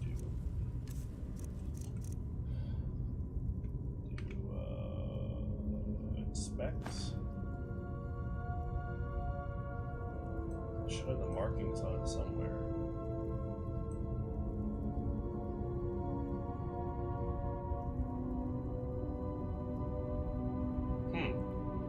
I guess not on this one. Maybe the historian tells you.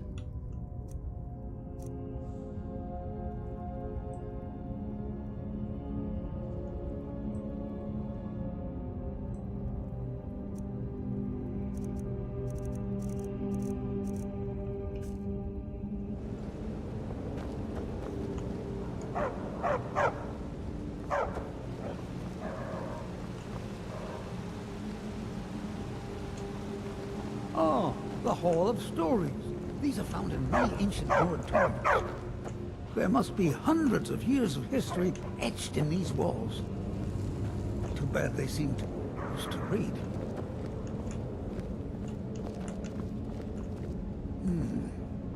Looks like it needs some sort of key.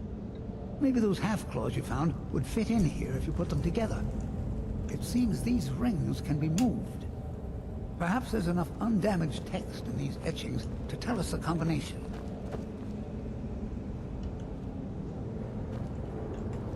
Ah, yes. Here's something. The first one has to do with a brief...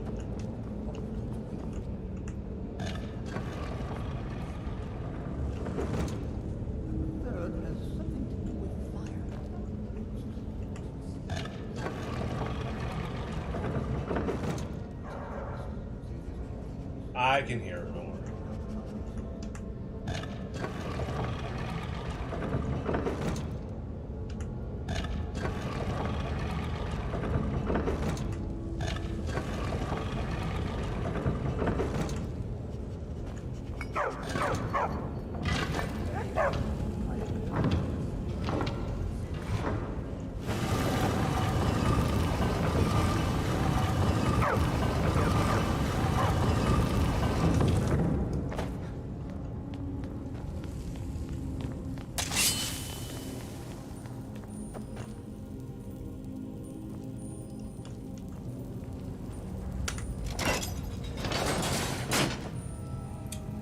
Like a boss. A good boss. I have this.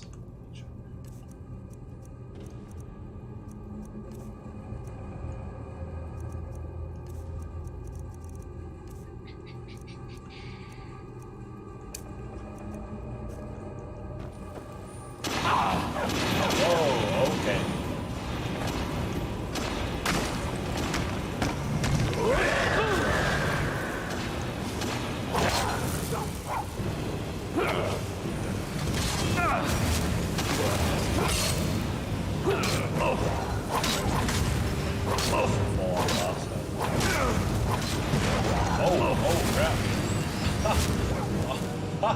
Looked at my health. Hold on. Alright.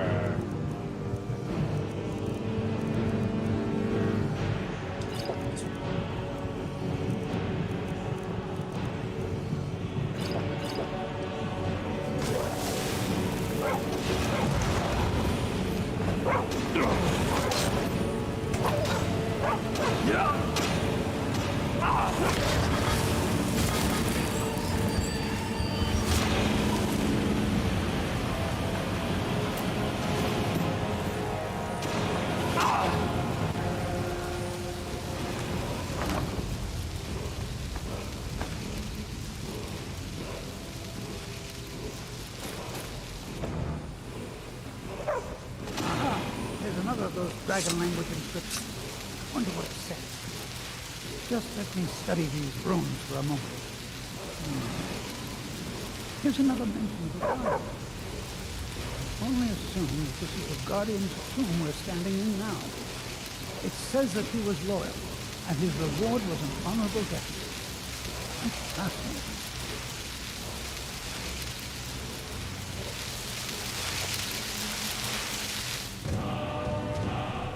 That Hollywood. Being a Skyrim movie. I don't have to be the main character. I mean, a guy that just owns his own lodge. Okay, that's good. Not doing wrong. Just living the simple life. Me and my wife. Oh. How amazing! A real dragon priest. In all my years as a historian, I never thought I'd see anything like that. I suppose that was Valak. He must have had this entire place built for him so that he could maintain his vigil, even beyond death. Indeed. I knew that the dragon priests were thought to have been powerful men of great will, but I had no idea. Well, I suppose I've seen everything I came for, and you kept up your end of the bargain. I promised payment, and here it is. Now I think I'll spend some more time studying this word wall. What a book this will make. Yeah, the dungeon is done. Now, the priests usually leave a mask. Yeah. I guess this one didn't have the fire traps. Holy crap.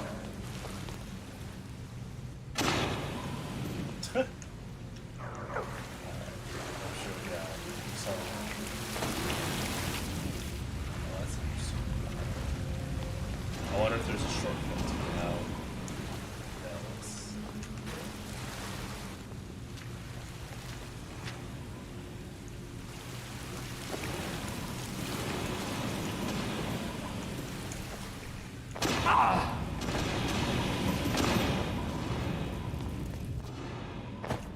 Okay, so I want to look at the shout stuff I got. Which ones were upgraded?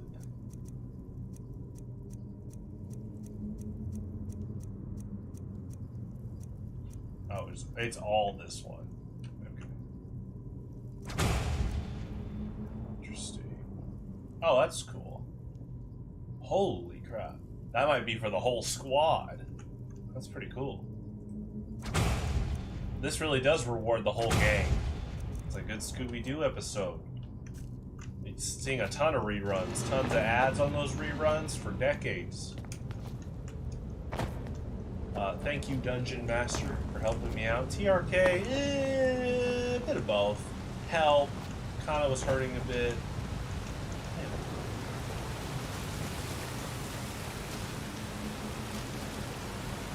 We had to see past his shenanigans.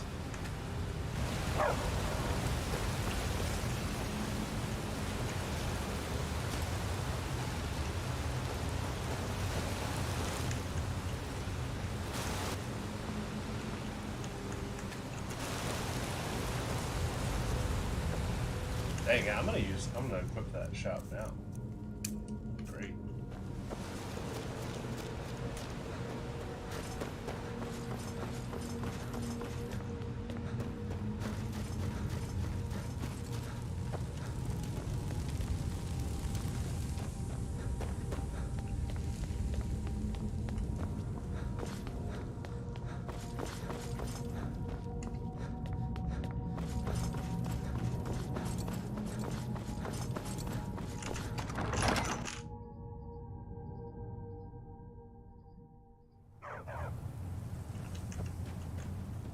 Right.